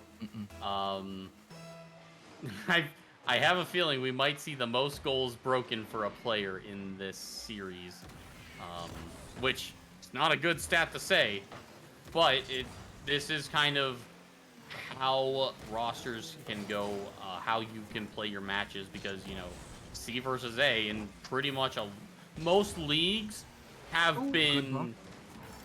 You could run into this on any given day. This isn't just the Owls in Origin League. This could happen to anyone. And my goodness, it's a clinic right now. And I'm going to say this. It definitely seems like the Seagulls are Lag was bumping. They are playing a great team game. This would be a very good thing to watch anywhere. It's 10-1, and it looks like the Owls are just a little bit... their confidence is wavering a little bit, but they're also... I would say their communication isn't quite there right now. They need to have a little bit of confidence in themselves and maybe not stay far back. Got to be a little aggressive. It's 10-1. Try to change things up a little bit as we have 11-1, and it kind of is almost one of those things where if you're going to lose, try to change things up and try to give yourselves go for things you're not normally going to go for. You're out of this. Give yourself some momentum for that next game. Absolutely, and you know, on the other side of it, you've got an 11-1 lead. I mean, there's not... yeah, you could stat pat, and while it would be good for end-of-season rewards and things, clips, you know, style points. That's what people want to see, too. But, no, this one for the Seagulls could have just caught them off guard for the Owls, because these players are no pushover when it comes to this Origin League. They can do some great things, but it's just a matter of can they get it going, and that is a great recovery from the Owls to keep it out. Yes, Lag is playing bully ball right now, and they do not have an answer for both the teams. Both Lag and Steer are it seems like they have a plan every single time that they go near that ball. It's either one teammate's going to go for pushing some demos, a push, a bump. It doesn't matter. They are harassing, and they are trying to tell the Owls that you need to be the same. You got to be as aggressive as us, or else we're just going to keep going for you. And they're doing an absolutely wonderful job, and they're kind of showing the Origin League what they're made of. If I were anybody else, I'd be a little like, you know, like what the heck's going on here? But I also want to say, keep scoring if you have to, because driving that ball around would be kind of weird, if that makes any sense. Oh, we got a roll one, I think. Let's go! That is the first one of the season, I believe. And that is actually lovely to see. Suplag and Blue Skies. What more could you want from this, I would say? And Coach actually holding off the 1v1 against, you know, an out-salary player. That's pretty good. And as the time ticks down, the Owls, while it may be a brutal first game, there is a lot to look forward to for the rest of the series. I agree. That really was the Seagulls took advantage of everything they had. There was very few mistakes on their side. They actually didn't miss the ball very often either, and the Owls definitely just had that one of those games where it just didn't go their way. The touches weren't there, and then everything kind of landed in the Seagulls' laps. You just got to kind of throw this one away. I mean, 12-1 is pretty darn intense, but this is one of those it happens games, and we got 5 more minutes, and we've got 4 more games to play. if I have anything to say about it. Yeah, and actually, it is one to note. This is the second time the Seagulls have played this lineup, and moving forward to the rest of the season, all lineups can play up to at most 4 times. So this is half their usage done with this one. So that does also beg into concern late term for the season, because if the Seagulls can get the playoffs, this is a great starting lineup, I would say. They beat the Huskies, who were ranked highly at the start of the season. But, you know, you have to get there first, and if they run out of those playoff usages, then they have to really rely on that third man on that roster. How well do they hold up against the competition? It's easy to say that when you have this top lineup, but after that, it just kind of gets into the, well, now we can't just dominate these teams like we do. The strategy is going to come in a lot later in the season, but right now they're kind of showing why that they've got this as their if this is their A team, it makes sense. Steer and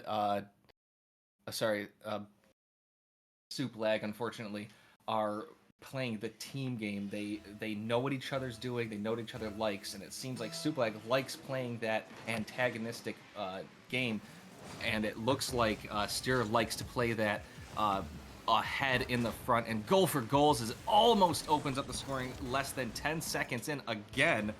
Suplag trying to keep it in. Coach is able to stop that one. That's going to be sent in, though, as unfortunately they're not bagged. The rotations are not there, and this hit was almost directly to Steer, and unfortunately that's the thing, that's kind of the theme. The hits are not going to places they need them to go. Yeah, and unfortunately, Blue Skies, I saw he wanted that demo. He was chasing Stir all the way back on the recovery, but just wasn't fast enough to it. And, you know, no records actually have been broken yet, surprisingly enough. I don't even think the goal scored in a single game was broken. I think that might still hold a record in Season 3 Elite League, I believe it was, when we had another shootout, and I think it was like 13-7 was the final scoreline, which was nuts, but this is going to be what are the Owls made of moment as they try to get back into this one. The scoring already has been better. They've kept the Seagulls at bay, and yeah, it might have been, you know, you still might be down one, but there's a lot that they have going on right now. They're spreading the field, they're getting space to work with, which is already huge improvements. Oh, yes, it is, but this unfortunately was a little bit of a double commit right there. I'm not sure what coach was thinking. He had a chance to take that ball down. I left it for a teammate, and nothing came of it, and Suplag was able to come right back up.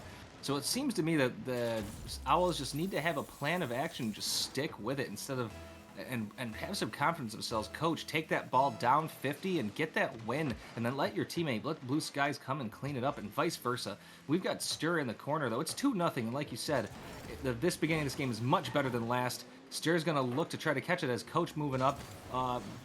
Suplag with another bump on Blue Skies, turning, but Coach is there instead, and Stir is out of position. Can Coach get there in time? And does, and they cut the lead 2-1 with 3:32, and already a much better game for the Owls. And that's how Coach scored in the first one. And he's actually, that long booming clear has caught the Seagulls out a couple times. They've only gotten 2 goals out of it, but it is what has, you know, held this Seagulls roster to, you know, to what are they afraid of on the other side. Just goes for net, and Blue Skies doesn't recognize that one. That's a quick shot. If you blink, you miss it. Yes, and I think this is one of those things you got to stay honest, and they're keeping them honest. The Seagulls are going for goal. Don't get out of position. Play your game. Play patient, and let the Seagulls panic a little bit. Maybe if you play the maybe if you play the battle of attrition, maybe you might beat the Seagulls. That's a good little punch, but Steer is able to get there in time. I do like the near post, but Suplag just chasing down Coach. And that's going to be a 50 dunk, almost getting bumped as Coach coming back from the demo. Blue Skies needs to get there in time. Can they get it around? They can't. That's going to be still centered. Suplag trying to make a play is able to keep it inside their zone. Coach turning it in time. And now they have, I wouldn't call it a counterattack, but they are able to get themselves a chance to get back and collect themselves. This ball is going to go over Blue Skies off the back wall. Both Coach and Blue Skies are out of position. Suplag almost able to slot that one, but not able to get it. Coach going for boost over a ball, so Stir's got a chance. It's going to be a center. Suplag going up for it. That is not really a shot. That's going to go back wall, but Stir able to almost read that. Suplag coming in, and they're just making the Owls flail around, and Suplag finishing it off 4-1, and halfway through this game, it's starting to become the same thing, and they're getting the Owls just panicky. And, you know, with so much possession that the Seagulls held there, it was only a matter of time before they get it going and get that goal, because, you know, if you can have a read on it better than your opponents, you know what's gonna happen. They don't really know where that ball is gonna go next, but wow, is that kickoff fast from Suplag. And accurate, just getting it inside, rolling up in 2 seconds in, 5-1. It is looking like the previous game. Is there a record for most goals scored in an entire series? That would be interesting to see, especially a 3-gamer. Styr going for this one, is going to hit it off back wall. It's going to hit the ceiling. Blue Sky is going to beat Styr. That's going to be a center. Can Coach get there in time? He does, but he misses it, and so did Soup. Styr slowing down. A bump from Slag onto Blue Skies, which could have been like a double bump. You never know. I actually think they were going for each other. Coach can't get it on Styr. Blue Skies going for the challenge. Turns around in time. Good moves. And now they're trying to get back and play some defense as the ball hits the ceiling. Styr getting a crazy angle. And are you sure Styr belongs here? Well, I'm not too sure at this point. He has pulled off some incredible angles, some incredible mechanical feats.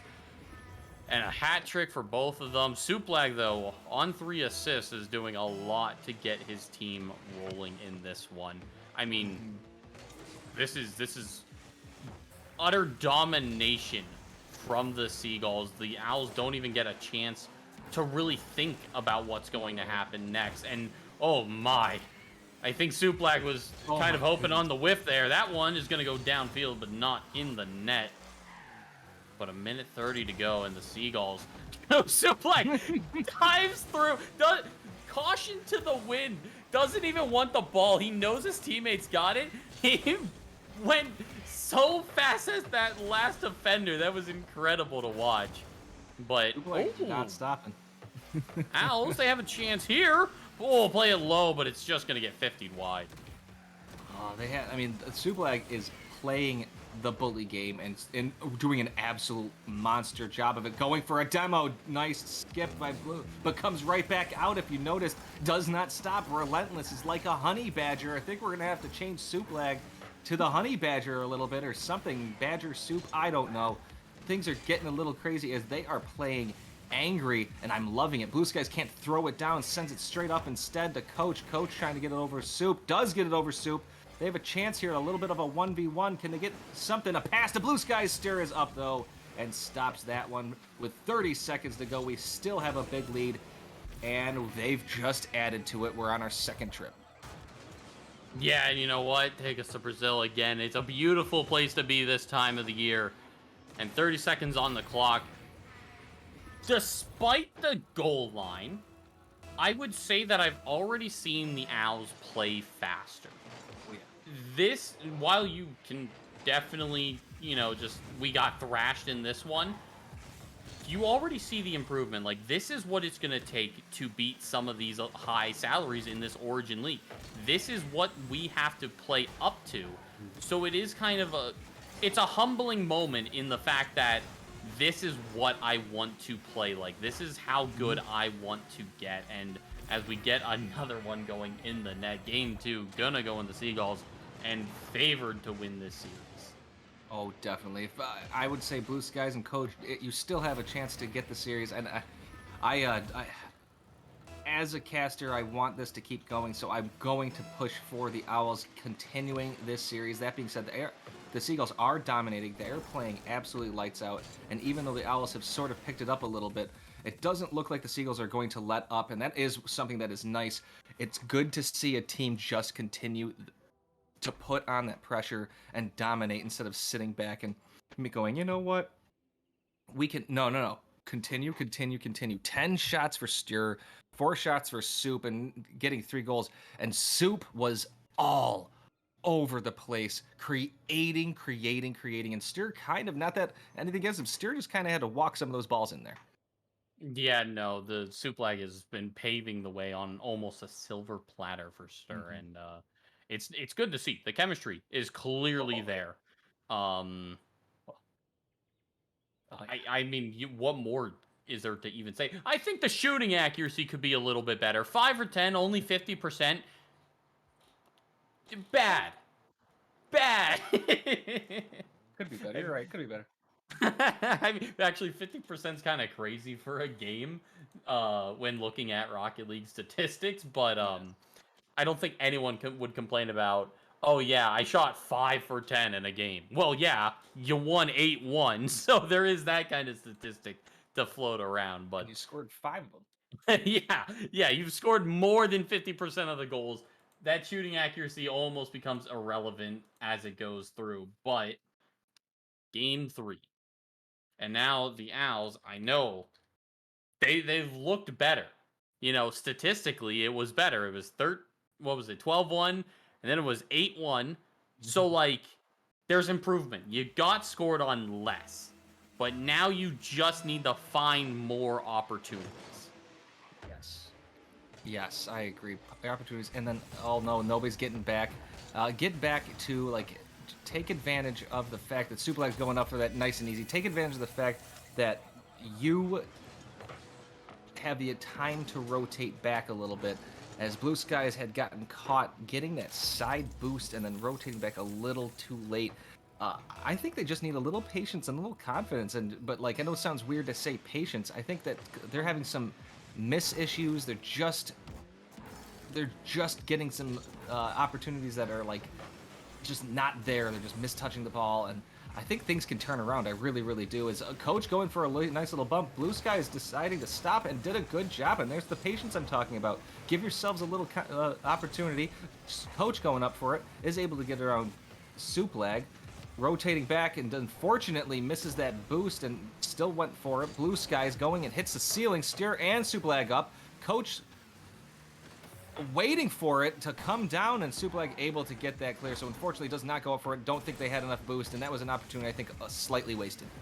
And you know, that double commit, while they do have a lot of offensive talent, I think that is what this comes down to. There's a lot of talent on this Seagulls roster, but as soon as it starts going the other way, they double commit on a lot of stuff. So there's a difference between talent and chemistry in this one. Oh, and that is just so awkward for Coach to deal with. The demo comes through and it's just floating. The speed of the ball just not matching Coach, and ends up just falling in front of the net. Unfortunate turn of events. But you got to catch them on. They're not coordinated. They're just talented, and that's gonna sound a little wrong, a little bad almost, but you've got to turn strengths into weaknesses. Yeah, and let me tell you, Supleg is like right now a little bit ball chasey at that moment, but right here, Supleg has been like a homing missile. An absolute nice punch away by Coach, but can't quite get Supleg, who's able to recover really, really well. Get it around Blue Skies. It's getting a little dangerous, but can't get that last touch. And unfortunately, Coach basically centers it, but Stir is not there, and Blue Skies misses. And again, that just seems to be the thing, is Coach centering it to Stir, and Stir just being patient and letting it come to them. And right now, it's just mostly panic by the Owls. They're just not thinking ahead, and it's just it's coming to bite them. And unfortunately, the Seagulls are just kind of dominating and slightly outclassing. Yeah, there has been more than one time that the Owls have gone directly for the corner boost rather than playing the net. And when you're playing such an offensive-heavy team, the net has to be the first priority in this. I know a lot of the shots are really fast. Boost would be nice to take some of these saves, but sometimes it's not always a commodity. That is some shenanigans. The double fake comes out from the Owls. 1-3 with 3 minutes to go. Calculated right there. There you go. You see Steer, who normally gets these touches, and you're like, wait, who's going to go for it? Who's going to go for it? You fake him out, you make him think, and there you go. A nice goal. 3-1, and I think right off the bat, not right off the bat, 2 minutes in, it's 3-1. Now, while the Seagulls scored a ton late last game, I think the Owls are already playing a lot better. They just, they need to play even more better to get in this game and stay in this game, because I mean the Seagulls are they're not as aggressive as they were the first 2 games. Absolutely, and I think where it starts on the offense, because Coach had a very good lineup for a play there. That's a huge dunk from Blue Skies. They seem to want to wait for the Seagulls to make mistakes, and at some point it's going to have to flip a switch where, okay, we just have to, take our opportunities and make them work instead of waiting for a mistake. Because this team, the Seagulls are not afraid to play this kind of style. They almost welcome it. So it is kind of, you have to make them awkward to a sense. But Suplag, that is a beautiful flick to that back corner. Skies, I don't think had any boost in the tank to get to it, but Suplag, what more could you say about him? He's a team player, does it player. all. Hope he cooks too. You know, that right there is a great purse. Probably makes. I'm assuming it makes soup. That just it's got to be it. And now Suplag's got an open net and passes to Stir. I think says no, thank you. I don't want this goal. Oh my goodness gracious! On target, Stir's 100%. Yeah, that was definitely a pass. You can't convince me otherwise. Selfless. Absolute legend Suplag. And you know what? What happens if soup lags? Is it like does it fall through the spoon or something? I'm very curious about this now. What are the logistics of this? The gamer tags that you come across are amazing, and Suplag I think is one of the best ones I've seen in FTL. Holy crap! He doesn't himself stir. Tried to steal the credit for it, but you gotta get the glory once in a while. Suplag making it work. And unfortunately, right now, the Seagulls, once they start putting points on the board, they continue to put points on the board. Again, there's something I gotta say. They're not letting up. I love how they're putting the foot on the gas and just continuing and continuing. And that's something that's a mentality you kind of have to have. You can't let teams get back into it. And this is something that they're still going to stop, try to get a nice play in. But no, yes, we're back on another trip. How was the plane ride? It's really taking a toll on my bank account right now. 3 trips to Brazil in 15 minutes time is never an easy feature, but I don't think I've ever actually seen a Brazil this many times. One per, way. you know, the average is crazy, and oh no, the kickoff is just not. Oh man. When it rains, it pours. This is one of those instances, man. This is a Rocket League. And I'm gonna say this: the Seagulls.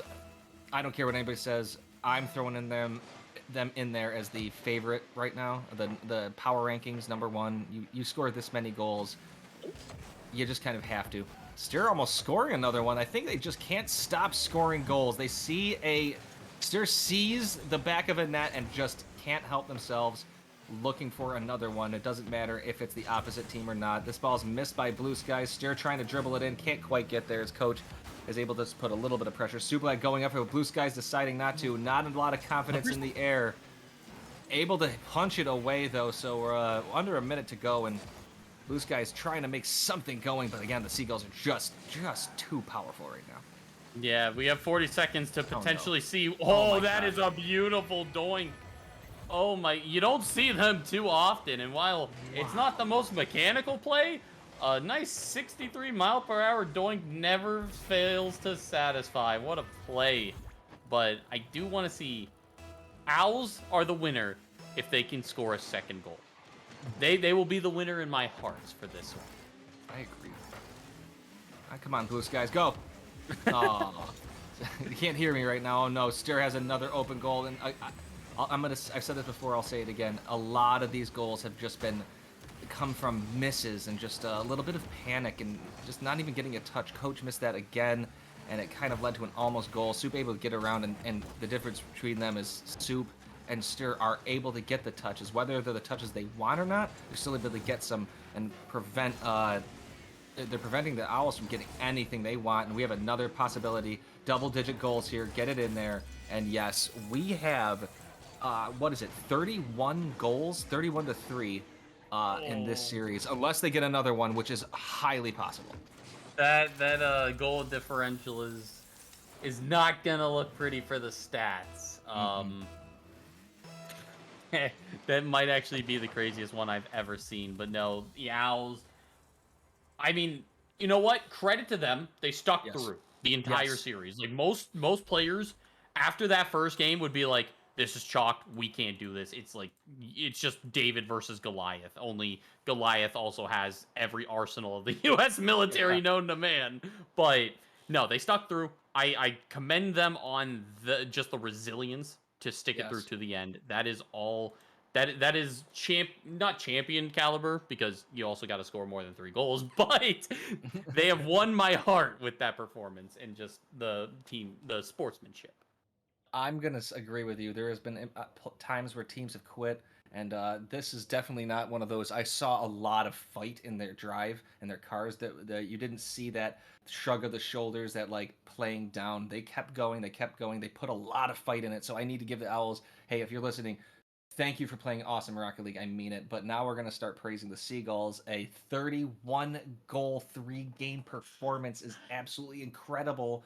I can only hope to score 31 goals in 31 games. So yeah, the Seagulls just dominated. There's not really much else to say. Every aspect of that game was pretty much theirs, and I can't think of anything that the Owls even won. Well, and you know what? The ultimate winner for that match is me, because I just came away with 13,000 channel points. That 2% prediction going crazy for me right now. But we do have to go to a break. There is something we have to fix. So don't go anywhere. Our next match will be at 10 p.m. Staying in the Origin League. We will be right back.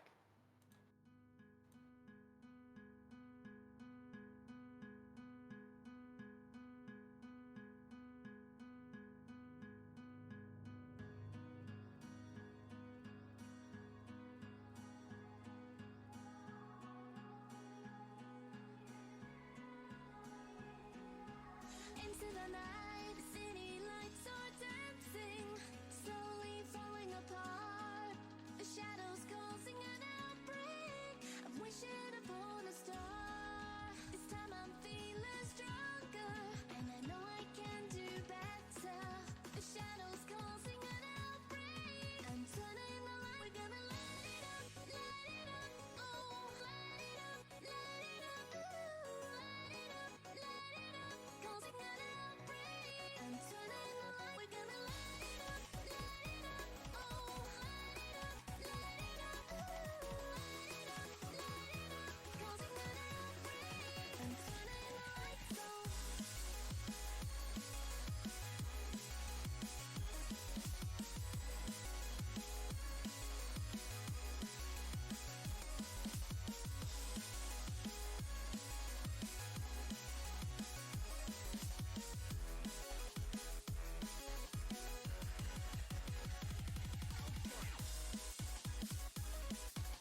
let you go now.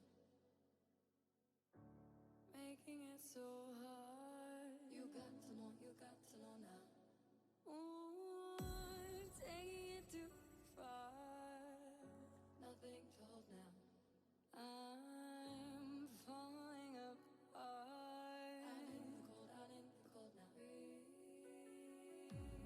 underwater. Breathing underwater now. I can't let go.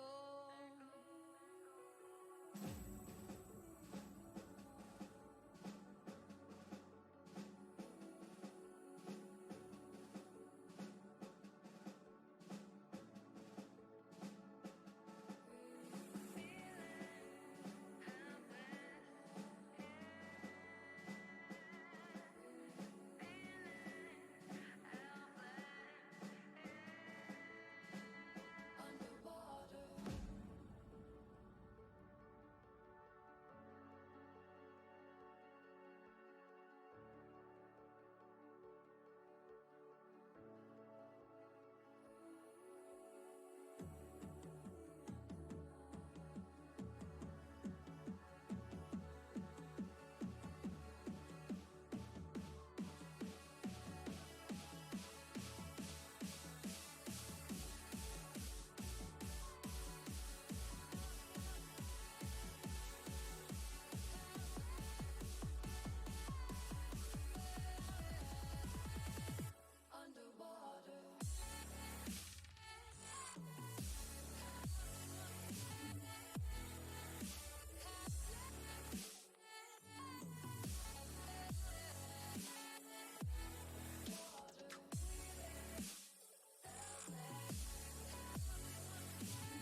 one-on-one, like it's Kelly and I'm Bay-bound. Treat the greatest competition like the playground. Freestyling, J-spin and make them say wow. Then I beat the brakes off until I'm stay down. Became a king from a common man, and I turned my worst critics to my staunchest fans and worked at it until the world was believing. They gave them no choice but to see it. They say the greats always aim high and still stay grounded at the same time. And so they see a sky native with the hang time. That's why ain't no one can see us when it's game time. They say the greats always aim high and still stay grounded at the same time. And so they see a sky native with the hang time. That's why ain't no one can see us when it's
Welcome back, everybody, to the FDL. Our final match is upon us. Origin Capybaras going up against the Hornets.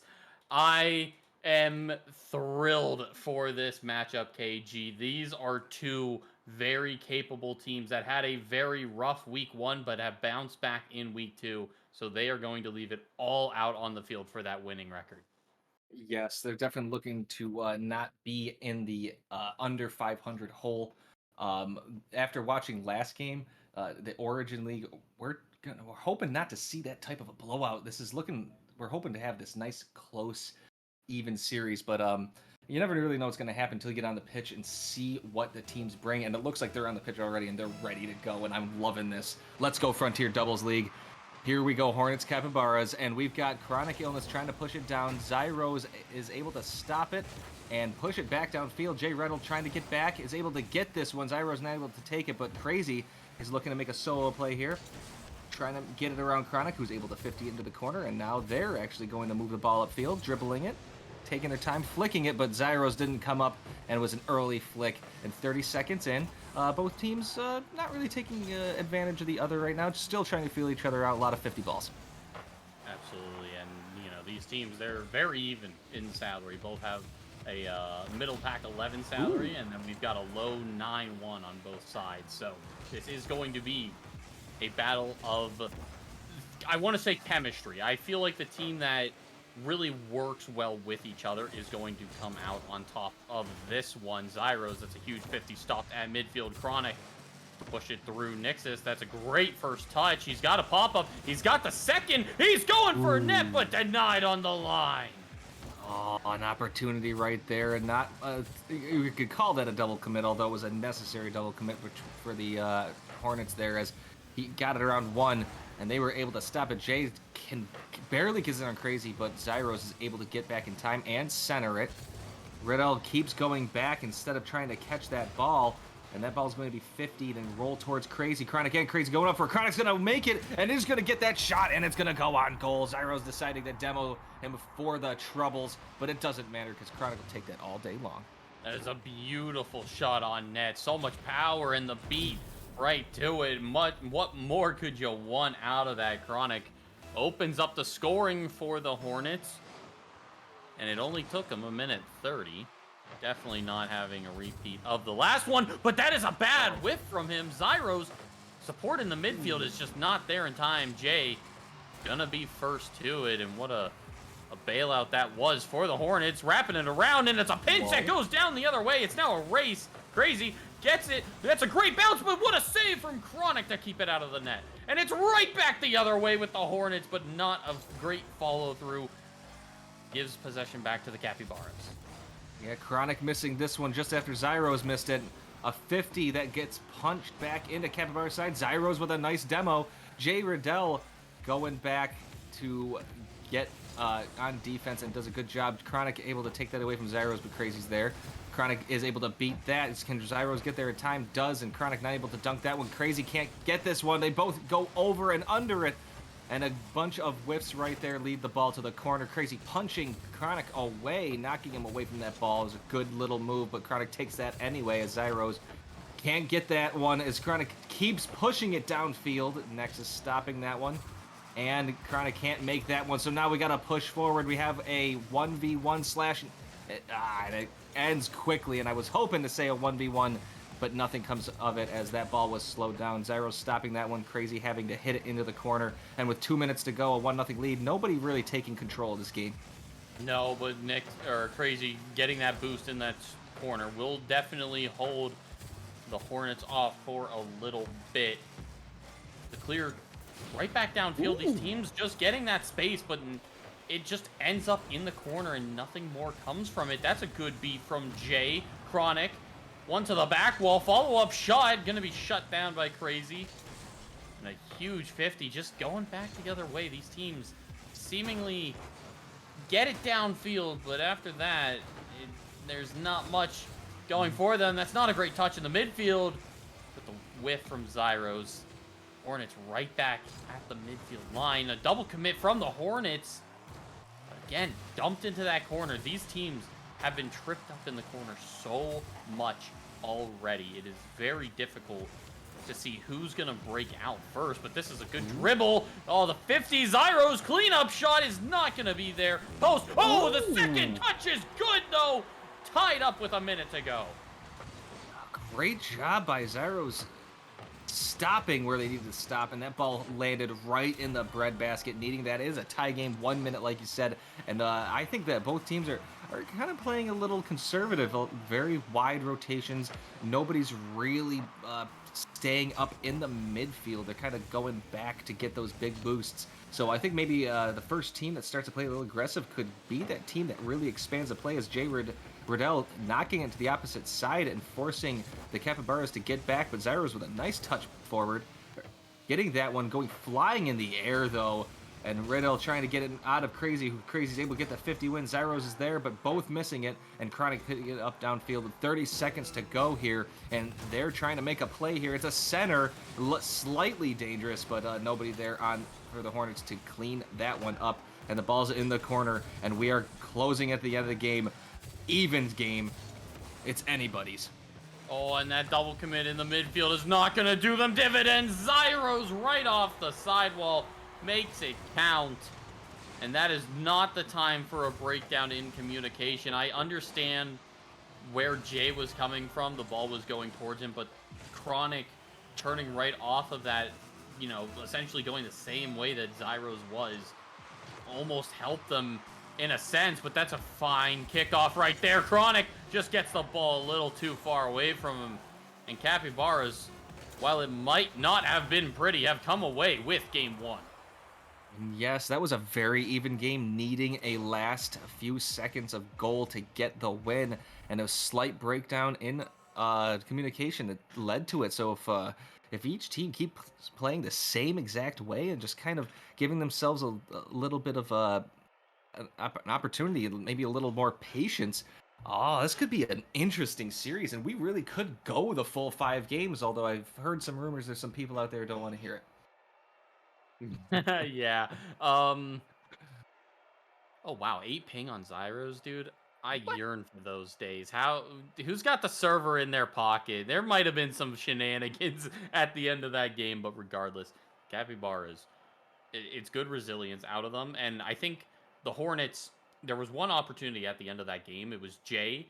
The ball was just kind of floating across, and Jay was the last man. And I don't really blame him for not wanting to go for that shot, because both Capybaras were in net. If he commits to that and it goes the wrong way, that could have just been a goal earlier, you know, scored on them. But, you know, it's just kind of a hindsight 2020 moment. You have to take those opportunities. You know, you might come away with it. You have Chronic on that rotation from that, but you have to just kind of send it at some points. And I think with that in mind, Hornets could definitely play a little more aggressive when that ball is awkward on the goal line.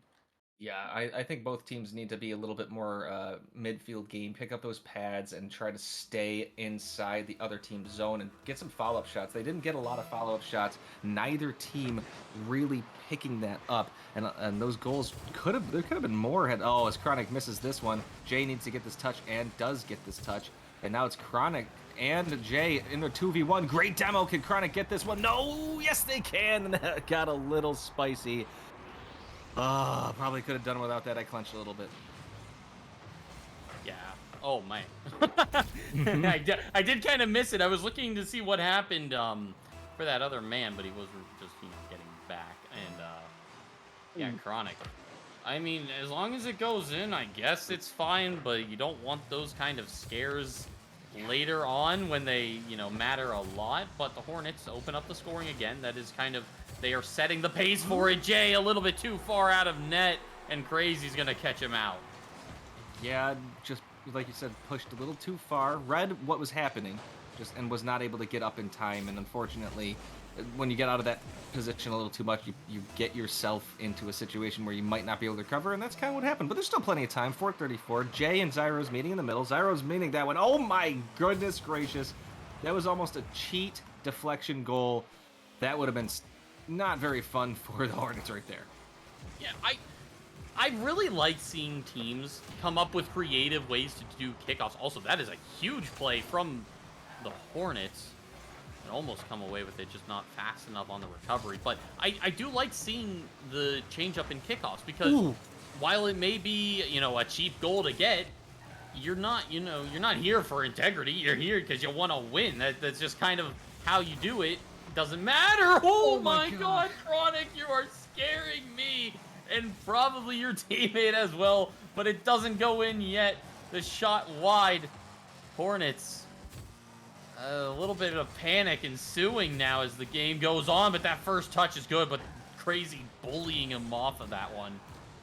Good defense, creative defense, and the shot from midfield goes in.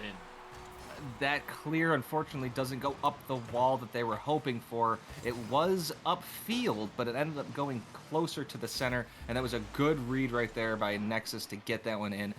You want that one back. You want it to go closer to the wall and ride it up and make them make a tougher play off the wall, but instead it lands in their pocket, and they are able to take that and slot that one. So those happen when you're in this level. You're trying to get your game on and trying to make those nice plays. It was a tough play, and Zyros with a great demo, preventing a possibility of the shot of goal. Chronic trying to get maybe a back pass to Jay. Jay missing this one. There's a possibility, but Chronic able to get it in front of Nexus and push this to the opposite side. Another opportunity for the Capybaras there to extend the lead. Can't do it. We've got 3 minutes to go in this game. Chronic trying to beat Zyros. Zyros able to get the 50 win. It lands right in front of Zyros, but Jay Riddell is there to stop that.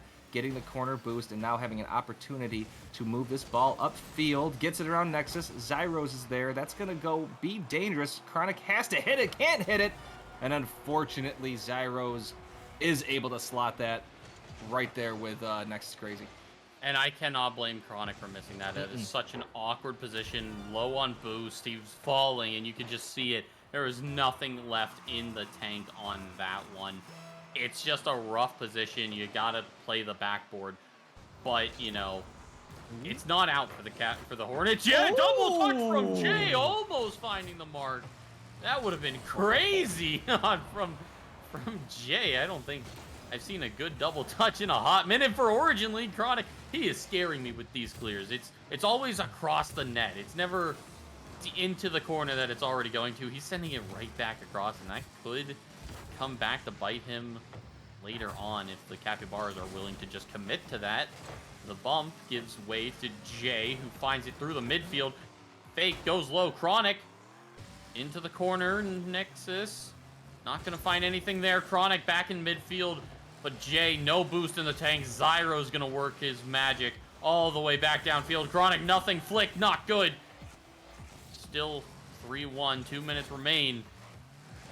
Hornets, they just cannot find any boost. No, and they're stuck in their zone. This has a chance to get in. Zyro's going for maybe a demo. Chronic with a great save, able to get some patience. Getting around that now. Jay Riddell has a chance. Maybe calm down a little bit, but no, Zyro's able to get there, and they couldn't get their wheels on the ground. Got a little too, unfortunately, slick on those tires. As Chronic, another little play there to get it sort of the middle. Chronic does like to play with fire a little bit, and you know, maybe that they're thinking about that light. Yeah. Oh, and that one, that just stings right on the goal line. But the Capybaras, credit to them, they are not giving any space to the Hornets, and I think that is one of the things that the Hornets are going to thrive off of, is that respected gameplay where, you know, I get my turn, you get your turn. But the Capybaras are having none of it. They are just pounding them, going at it, no matter, you know, what the stipulation is. They're just always on this ball. Even Zyro's so quick to the recovery on that one. Jay gonna just tap it in for him, unfortunately. But 5-1 Capybaras. That is a game 2 after a very tight game 1. Yes, and that right there is one of those hindsight 50-50. Jay probably should have gone up for that to block it. Who cares? Made the recovery, and unfortunately just didn't get the touch. Trying to just slap it to the other side. Didn't get the hit, and that's what happens sometimes. But that's why you kind of just gotta let that one go and just continue playing. And now you're playing for a little bit of momentum in the next game and a little bit of a confidence booster, as this ball is just punished to the opposite side, and the deflection is pretty crazy. Chronic trying to get this away, Jay getting bumped by Crazy, and again, the last 2 series that we've seen, the bumps have been pretty prominent, and I think that I like the aggressive play by the Origin League here. They're expanding their game instead of just making it 1-1-1. It's, hey, let's have demos, let's have assists, let's have plays. It's been nice to watch. Absolutely. I think that is the biggest factor that really separates teams is how aggressive are you willing to get to, make that team awkward on a rotation. Because in the Origin League, you're not going to find these really complicated, complex rotations. They're going to be generally simple, defend the net, get boost, get back into it. But other than that, they're very simple in how it all rotates around the field, and the Capybaras are definitely taking advantage of that from the Hornets. And I think the only thing I really want to see out of the Hornets, I want them to just start clearing the ball into the Capybaras' half. There is no space given to them right now, and I think if they can stretch the field into the opposition's half, I think they can come away with a win.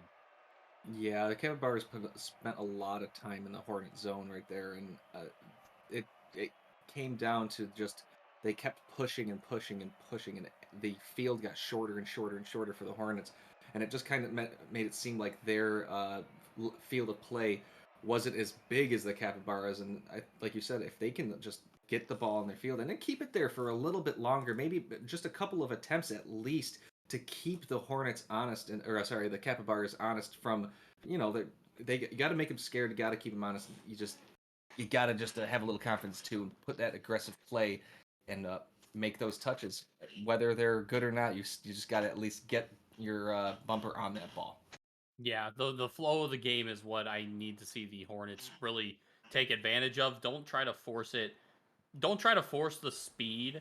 If it takes a certain level of gameplay to really change the speed in the moment when the Capybaras are playing as good as they are. You kind of have to conform to how quick they are playing. And Jay trying to take an early shot, doesn't get it, but the bumps came out. Zyro's going to be out of position for a little bit. Chronic in the midfield. Jay shot. Oh, it's just wide. But that's the Hornets. They're already playing faster. This is very good looks very early on. Yes, they got I think they maybe work on. We got an open goal here, but Jay just can't get that touch. An opportunity slightly wasted, but it's okay. They're pushing the ball downfield. Another good pass. Jay getting that touch. They have an opportunity again. Chronic coming in. They can't quite get it. They still have a chance for that ball if they could turn quickly. And a double miss by Crazy and Jay. And Crazy's going to end up sending this into the corner, and now they got to get scrambled back as Nexus hitting against the ceiling. Zyros can't come in there, and there was another opportunity. There's been a few opportunities for both teams in this particular game, and none of them are really playing aggressive enough to go up and get it. And I think somebody needs to go up and get that ball. Yeah, absolutely. But Chronic on that double, he had the long clear, but Jay, last man, is going to give up a wide open net to Zyros.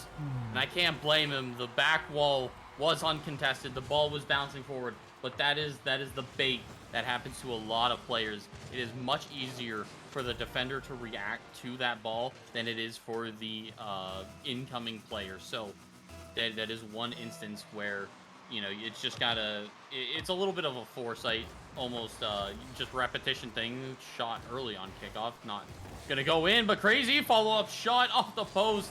The woodwork huge for the Hornets right now. And actually a switch up as Capybaras open up the scoring too. Zyros, no more touch in the corner, but it's very awkward to deal with for Chronic. Pop up yet again. He's by the last man. Jay, follow-up shot. No, just too far behind.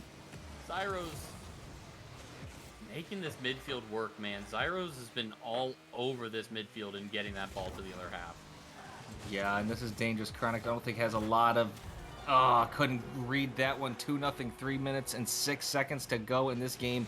I still think that there's plenty of opportunity for the Hornets to get in this. They just got... I think it's a confidence issue. I think that they just need to try to sustain those nice touches and play the battle of attrition. Don't need to do anything too flashy right now. The flashy stuff will come later once you get some goals. Right now, you just need to get some solid touches in and make the Capybaras think twice about what they're doing, like they're doing right now. That's a good 50 a good demo, but Zyros is going to get there as Chronic was a little too far up, and now they have an opportunity for a goal here. Zyros trying to do it themselves, but Jay able to get that away, and we're coming up halfway through, and while the Hornets definitely have a chance to stay and get back in this ball game, I mean, the Capybaras are still putting on that pressure. Yeah, I think a lot of that credit is to Zyros. He is moving this ball around the field effortlessly, is what it seems. That is not great play from the Hornets.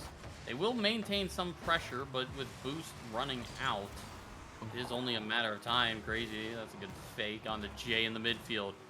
Zyros moving in for that infield pass. Chronic read it well, and I think Zyros giving the respect now to the Hornets on that defense. That's a high ball, awkward to deal with. Jay dumps it into the corner. But the Capybaras, they are holding this pressure. Finally, something goes into the midfield. Jay hunting down Zyros for the last bump. Chronic, not a lot in the tank. Oh no! Everything went perfect until the last minute. Oh, it's heartbreaking for the Hornets. Oh, how many times it's happened in the past few games, actually. I've seen it. I watched this happen earlier today. Jay really able to get that one, though, and that right there, that's called keeping your memory short, the goldfish effect. And Chronic and Jay had the goldfish effect right there, because you could have just put your hands up in the air and said, what's going to happen? What's going to happen is you're going to cut this lead 2-1. Absolutely. You know, you just missed a shot. Or you just saved the shot. Yeah, don't worry about it. Oh, that's a huge kickoff. Oh my gosh, the post.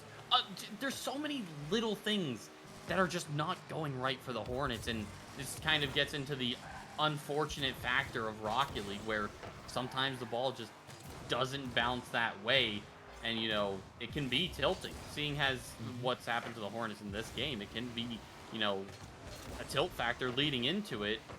So I really hope that's not getting to them as well. But Jay Rodell getting that goal, crucial to start the comeback here and potentially a reverse sweep. Crazy, he's very awkward in this corner. Chronic bumps it out, gets it through. It's teed up on the goal line. Jay Rodell scores.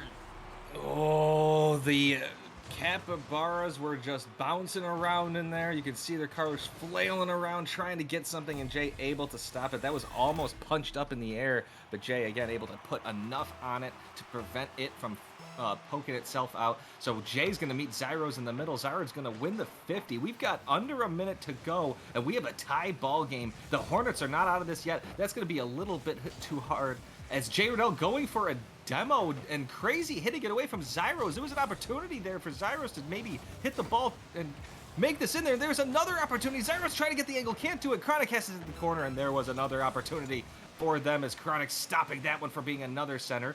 Looking go off the wall, does hit it off the wall. Jay Rodell way far back is able to deflect that shot on goal, and unfortunately there again another opportunity wasted, because the Capybaras had that chance. It's going to be off the back wall. Can Rodell stop it?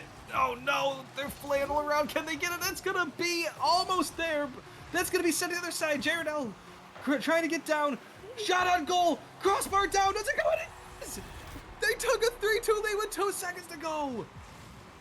That is incredible from Jay. The transition, the goal line, even that little mistake on their goal line, not even 5 seconds ago. He gets in it. He gets the goal. He gets them the win here, and we keep going. Oh, when I get this excited, I forget words. My goodness. Oh, what a game. That it was awesome to watch. Jay Rodell, after, I'm telling you, there was a point right there where they could have just given right up and said this is just not going to happen. But instead, they cut the lead, then they tied it, and then they took the lead, and that is a momentum shifting game. And I think we have a series right here. Oh, absolutely. And you know what? Jay Rodell is the one that accidentally saved his teammate's shot. So the fact that that happens and he gets a hat trick right after that, that is a certain type of resilience that was in that man right there and made it work. Golden Goat is what he has for a tag right now, and I'm pretty sure he deserves that tag right now, because what a performance it was but they're not out of the woods yet. They still have 2 more games to win if they want to take this series. Yeah, and if you're the Capybaras, I think what you need to do is go, you know what we can't do? Just sit back and relax. You looking at, you got to respect this, and I don't think they're going to come in the next game and just kind of rest. They're going to put on some aggressive play, and it's going to be interesting to see what the Hornets do to counter it, because you know the Capybaras are going to try to change it up a little bit and counter what they just did. And oh, what a game! This is a great series. I'm loving this. Thank you, FDL. It's been very back and forth, and you don't really get that a lot when it comes to the Origin League. But the Hornets, were they the runner? They were the runner-ups last season for a depth league, I believe. Oh, I know I'm getting that wrong, but the Hornets have come to play. Oh no, they were semi-finalists last season. A very valiant performance from them, I do gotta say. One of the best players I've seen in Origin League. Austin Dollarsign, that was his name. I do remember that name. Yeah, he was a monster. Luckily, no one's going to see that monster this season, but, I mean, Chronic Illness and Jay Riddell, 2 very prominent names to look out for, just given that last game alone. Yeah, as Jay's going to try to take advantage of this and push us upfield, Crazy's stopping this, and a nice catch here, looking to make a 1v1 here. Chronic is able to 50 this right back into the Capybara zone, so ever since last game, it looks like the Hornets have had much more time of possession inside their zone. So just like you told them to do, they are doing it. And it looks like they are listening to you. And I like this. Jay Riddell going for goal. Zyros is there, is able to make a nice save into the corner. Trying to beat Zyros, but Zyros able to get that one. Although a little bit of deflection in, Zyros has to turn on this and slap it against the back wall. Crazy has to stop it, but Jay Riddell keeping it in, and they're still here. It's been over a minute. They're still inside the Capybara zone, and finally, the Capybaras are able to give it a little bit of a clear as it stays in the center of the field. Yeah, Hornets having a lot of pressure early on, and the clears have not been that great from the Capybaras, partially due to how much control the Hornets have had. That's a bad miss from Zyros. Crazy wasn't expecting it, and Jay is going to get the first goal.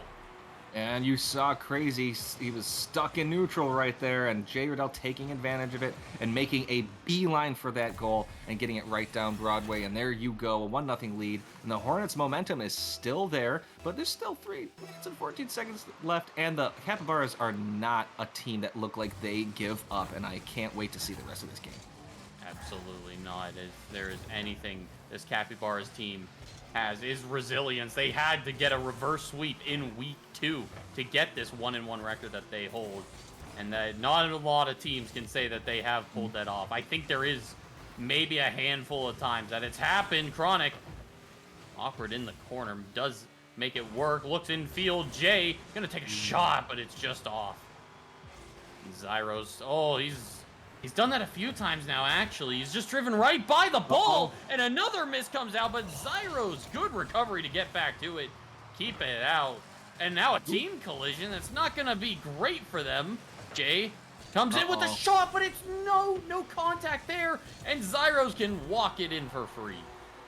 And that is the downside to aggressive play in 2, is you don't have a third player to stay back and punch this ball away.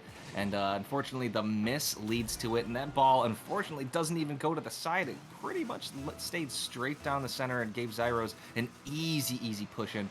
Tied it up under it's under halfway through the game. And we've got still another awesome game in the books here. And I can't wait again for the rest of this game. Chronic trying to push that midfield. Zyros holds it well, but Jay, it's good push through, making it awkward for Zyros. Flick high, it's off the post. Chronic follow-up shot. Jay Riddell is a one-man army, and Chronic only needs to be the janitor. Oh, Jay Riddell didn't like losing the first 2 games, looking like game 3 and 4, trying to put it in the bag, but 2 minutes to go with 2-1 lead, and the Hornets just have a lot of momentum. They're starting to put a little bit of that bullying tactics on them as Zyros trying to get it out. Jay Riddell can get it in, and never mind. Zyros says, no, I'm not done with this. That is a beautiful angle on that flick for how close that defender was. Zyros has the patience to get all the way around the ball and 45-degree flick it to the back corner. is another level of patience that you don't see a lot in Origin League, but he's making it work. He does not want this to go to Game 5. And honestly, with the way that the Hornets are playing now, I do not blame him at all. That is a huge 50 from Crazy, though. Chronic, no touch, and it fakes out Zyros on it.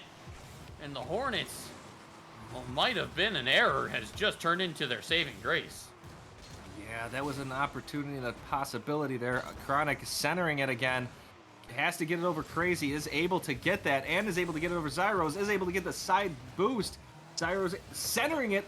Jay Riddle trying to get it and can't get that angle, and Zyros able to get it to the opposite side, looking for another touch. It's going to hit off the back wall and roll.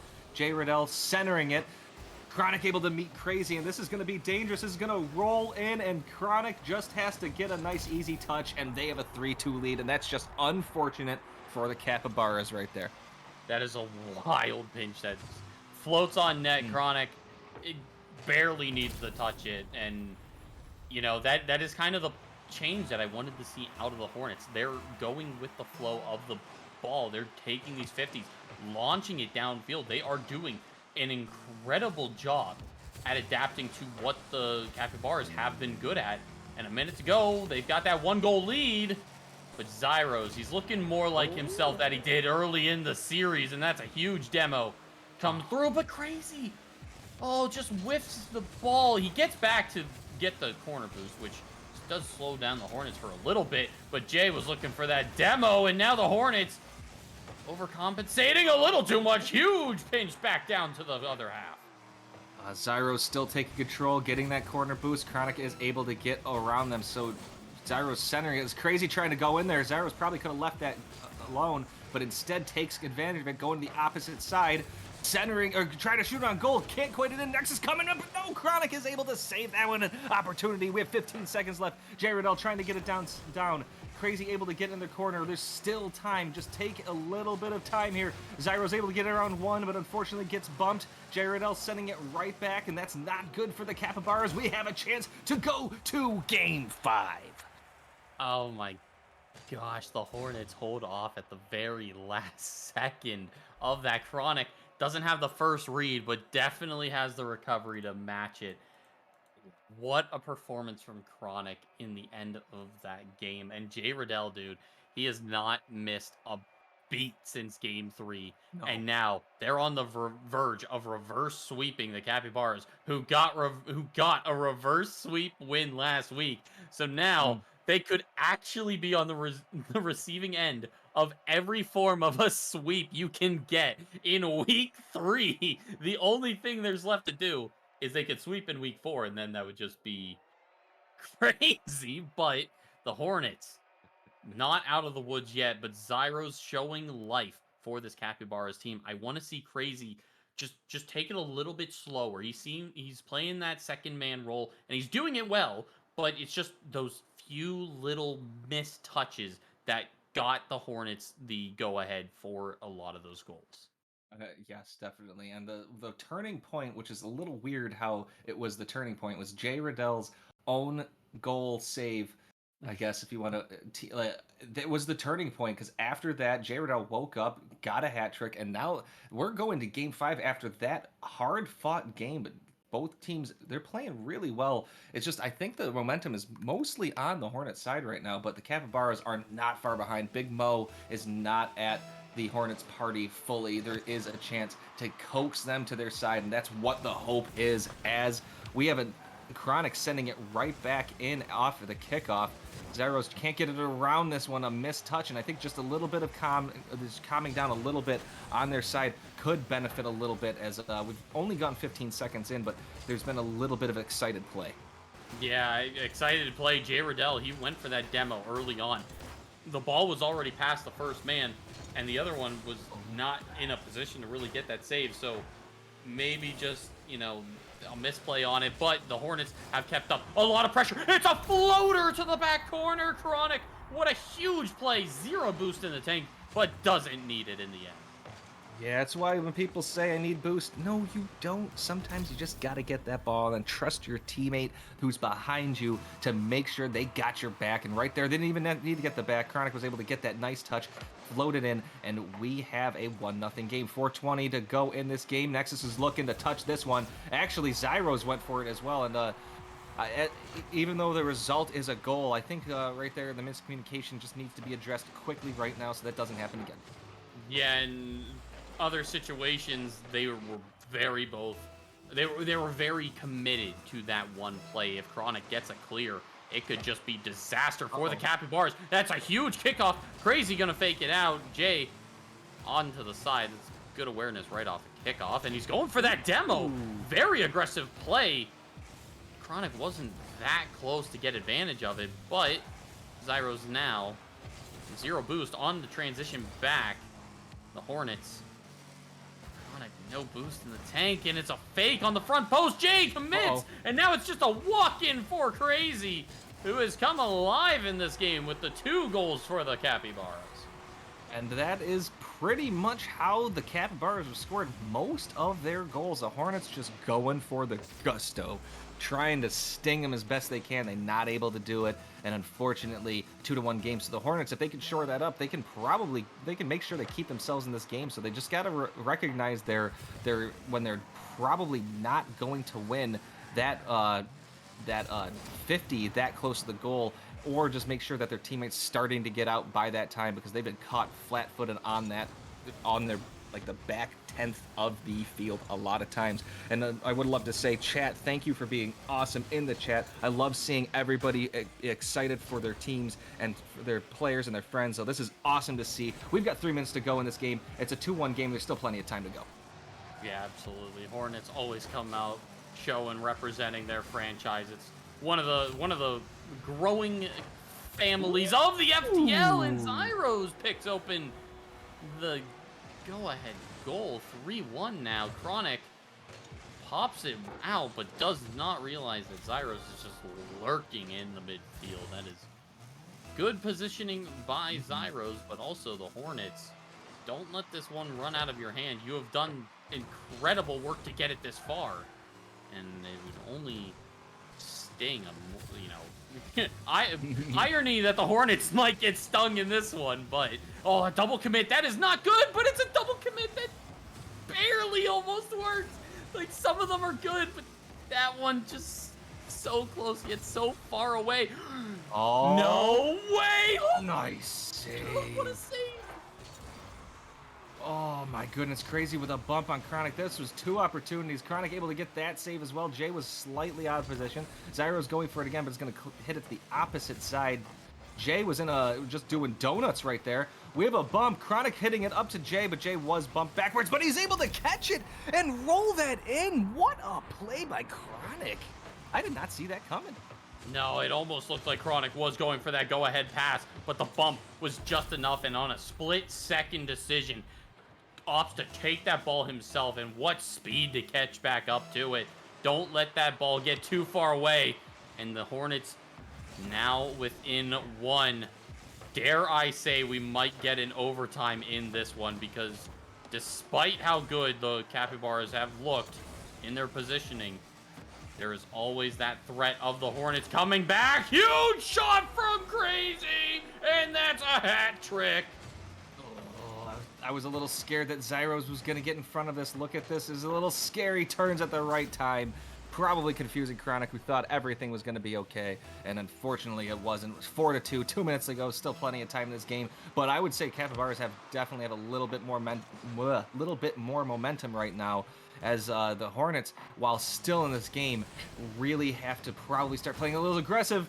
And unfortunately, went for a demo, and Jay couldn't get that one as well. So there was a possibility right there to score. I'm not sure why that ball didn't go in. I'm actually completely confused. That Zyros just got on the wrong side of the ball, could not force it in, and that might have been the nail in the coffin. But how's this one for a nail? Zyros fakes out the entire defense on the line. Is he gonna shoot it? Who knows? But it's the team that just runs into each other. And Zyros and Crazy have come alive in Game 5, a minute 30, 3-goal lead, and make it 4. Why don't you know? Jay is why you don't make it 4. Oh, that was another chance right there, and unless the Hornets score a quick one here, that ball's looking dangerous. Can Chronic get there in time? No, didn't have any boost. Picked it up too late, and Crazy's going to get that goal. And with a minute 16, I don't see the Hornets, unless they get some quick goals, I just don't see that there's enough time in this to get into an overtime or even take the win. It's a very similar pattern that always falls. Oh. With a reverse sweep. Oh, Jay. I don't think he had any boost to get back to that. He was just stopped at the front post. But the Hornets might have just run out of steam in the tank. They've put up a great fight till now, but the Capybaras, they were just sick of losing. They wanted this to be over with, but I gotta give it credit. Crazy. 4 goals on 5 shots for this one. Has done some huge work, and I don't want to say it's over, but oh my gosh, the voice crack just shows the excitement that I have because this team of the Capybaras just came to life in the end, and that's a performance after losing in such a close fashion that they are able to come out in 6-2 in the end. This is a performance for a lifetime for the first half of this league play. Yeah, and it kind of started off with the Hornets basically being that aggressive play that they've done this entire series, and then the ball just kind of landed in the Capybara's lap. You got to give the Hornets some credit here for a great fight. They could have just sat down and taken it, but instead they pushed and fought back. They made this a 5-game series, but the Capybara is able to take it in 5, and my goodness gracious, that was a fun series to watch. Thank you so much. Absolutely. I mean, what a way to end week 3. Oh my, we're already 30% done with this one now. But that is a fantastic match to end on, and I really look forward to see what these teams both have, because I think that could be, 2 teams from this conference that could very well see each other in a semifinals round. While they cannot get first round, they could just as well, meet each other there in the end. So kudos to the teams. That was a good performance considering the last Origin match we got, which was 31-3. Oh, that was an intense battle. And by intense, I mean the Seagulls dominated. It was an absolute.